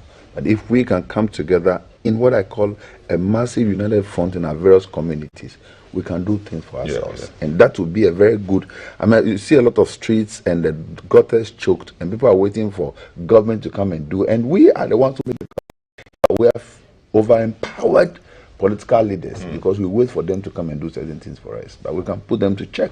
There'll be checks and balances if we ourselves begin it by ourselves. You know, there used to be this slogan, country broke, country no broke. We did inside. You see, it's a certain mentality. I think we need to depart from that. Sometimes even what government facility has been put in place, we don't care its maintenance. We destroy it. And then the same people will come to cry and criticize the government. Government has provided something for our own good, and yet we ourselves will go and destroy. For example, you find government will build a school, and members, people in community will go and ease themselves. They ease themselves. Sometimes they take school furniture and they take it away from the school to go and use it for other things. And then you expect the government to come and spend another money to do so. So that communal spirit and departing from that pre-colonial mentality that we are given. Country broke, well, we saw that everything we're doing for the colonial people, not for us. So that's the mindset. So we have transported that to our own governments also. So even government, whatever government is providing, we destroy them. Pretty sad. And just staying on the sad note, so yesterday we got the news of the passing of like a legend on the Ghanaian music scene, the great A.B. Crenshaw. I remember his music from the 70s. I think it was part of the Sweet Talks, right? Yes. Was he part of the people who sang, Our Father who art in heaven, hallowed be thy name, the Lord's Prayer. Thy kingdom come, thy will be done on earth as it is in heaven. Give us this day our daily bread, oh Lord. Oh, and the guarantees and the flares and the fashion. And he passed on yesterday. Any memories of A.B. Crenshaw? A.B. Crensshaw's initial is Alfred Benjamin Crenshaw. That became the A.B. I have had a chance to listen to him and known him personally. Remember Club Le Quart in North Carnation. He's one of the people when he comes and he begins to sing. Atu Rosin is nothing instead there. You can remember Reverend Atu Rosin. You can remember. One of the songs he sang that Atu Rosin like is Menye Giant Suning Komodi Enye Wukuona Adia Hiau Fatu Ovidihu No video nama many, but the rest, the beginning is more profound. I can imagine. He talk about the rod of Moses. He talk about dividing the Red Sea, and it's check it. He say Fatu Ovidi. I mean, he sang well, and he's somebody who had a great sense of humor. When he finished singing, he would sit down and talk to all of us. He was our father's age group, our parents' age group, our older brother's age group. Remember, A.B. Crenshaw died at 79. And so he's not young. He was born in 43. in the protest. And those days he would sit down and have a chat with you. He was one of the musicians who, when they came, they had issues with even how you relate with your girl, how you relate with your boy. He was that way. He would sit down with you and have a chat with you. You know what? Let's go speak to another musician who knew him very well. He's not 79 years old, far from that, but he knows him. Mr. Rex Omar is the chairman of Gamro. Rex, good morning. Good morning, Rafka. How it is? I'm fine, thank you. We're just remembering a legend, Mr. A.B. Krenzel, who passed on yesterday. How do you remember A.B. Krenzel? For A.B. and A.B. I remember him in so many different things. I mean, when I got very, very close to him, 2010, when we traveled to South Africa, and then we were in a car moving from one place to another, and he was telling us a whole lot of stories and his humor, and actually telling you stories about most of the experiences he had during his musicianship and then band boy days.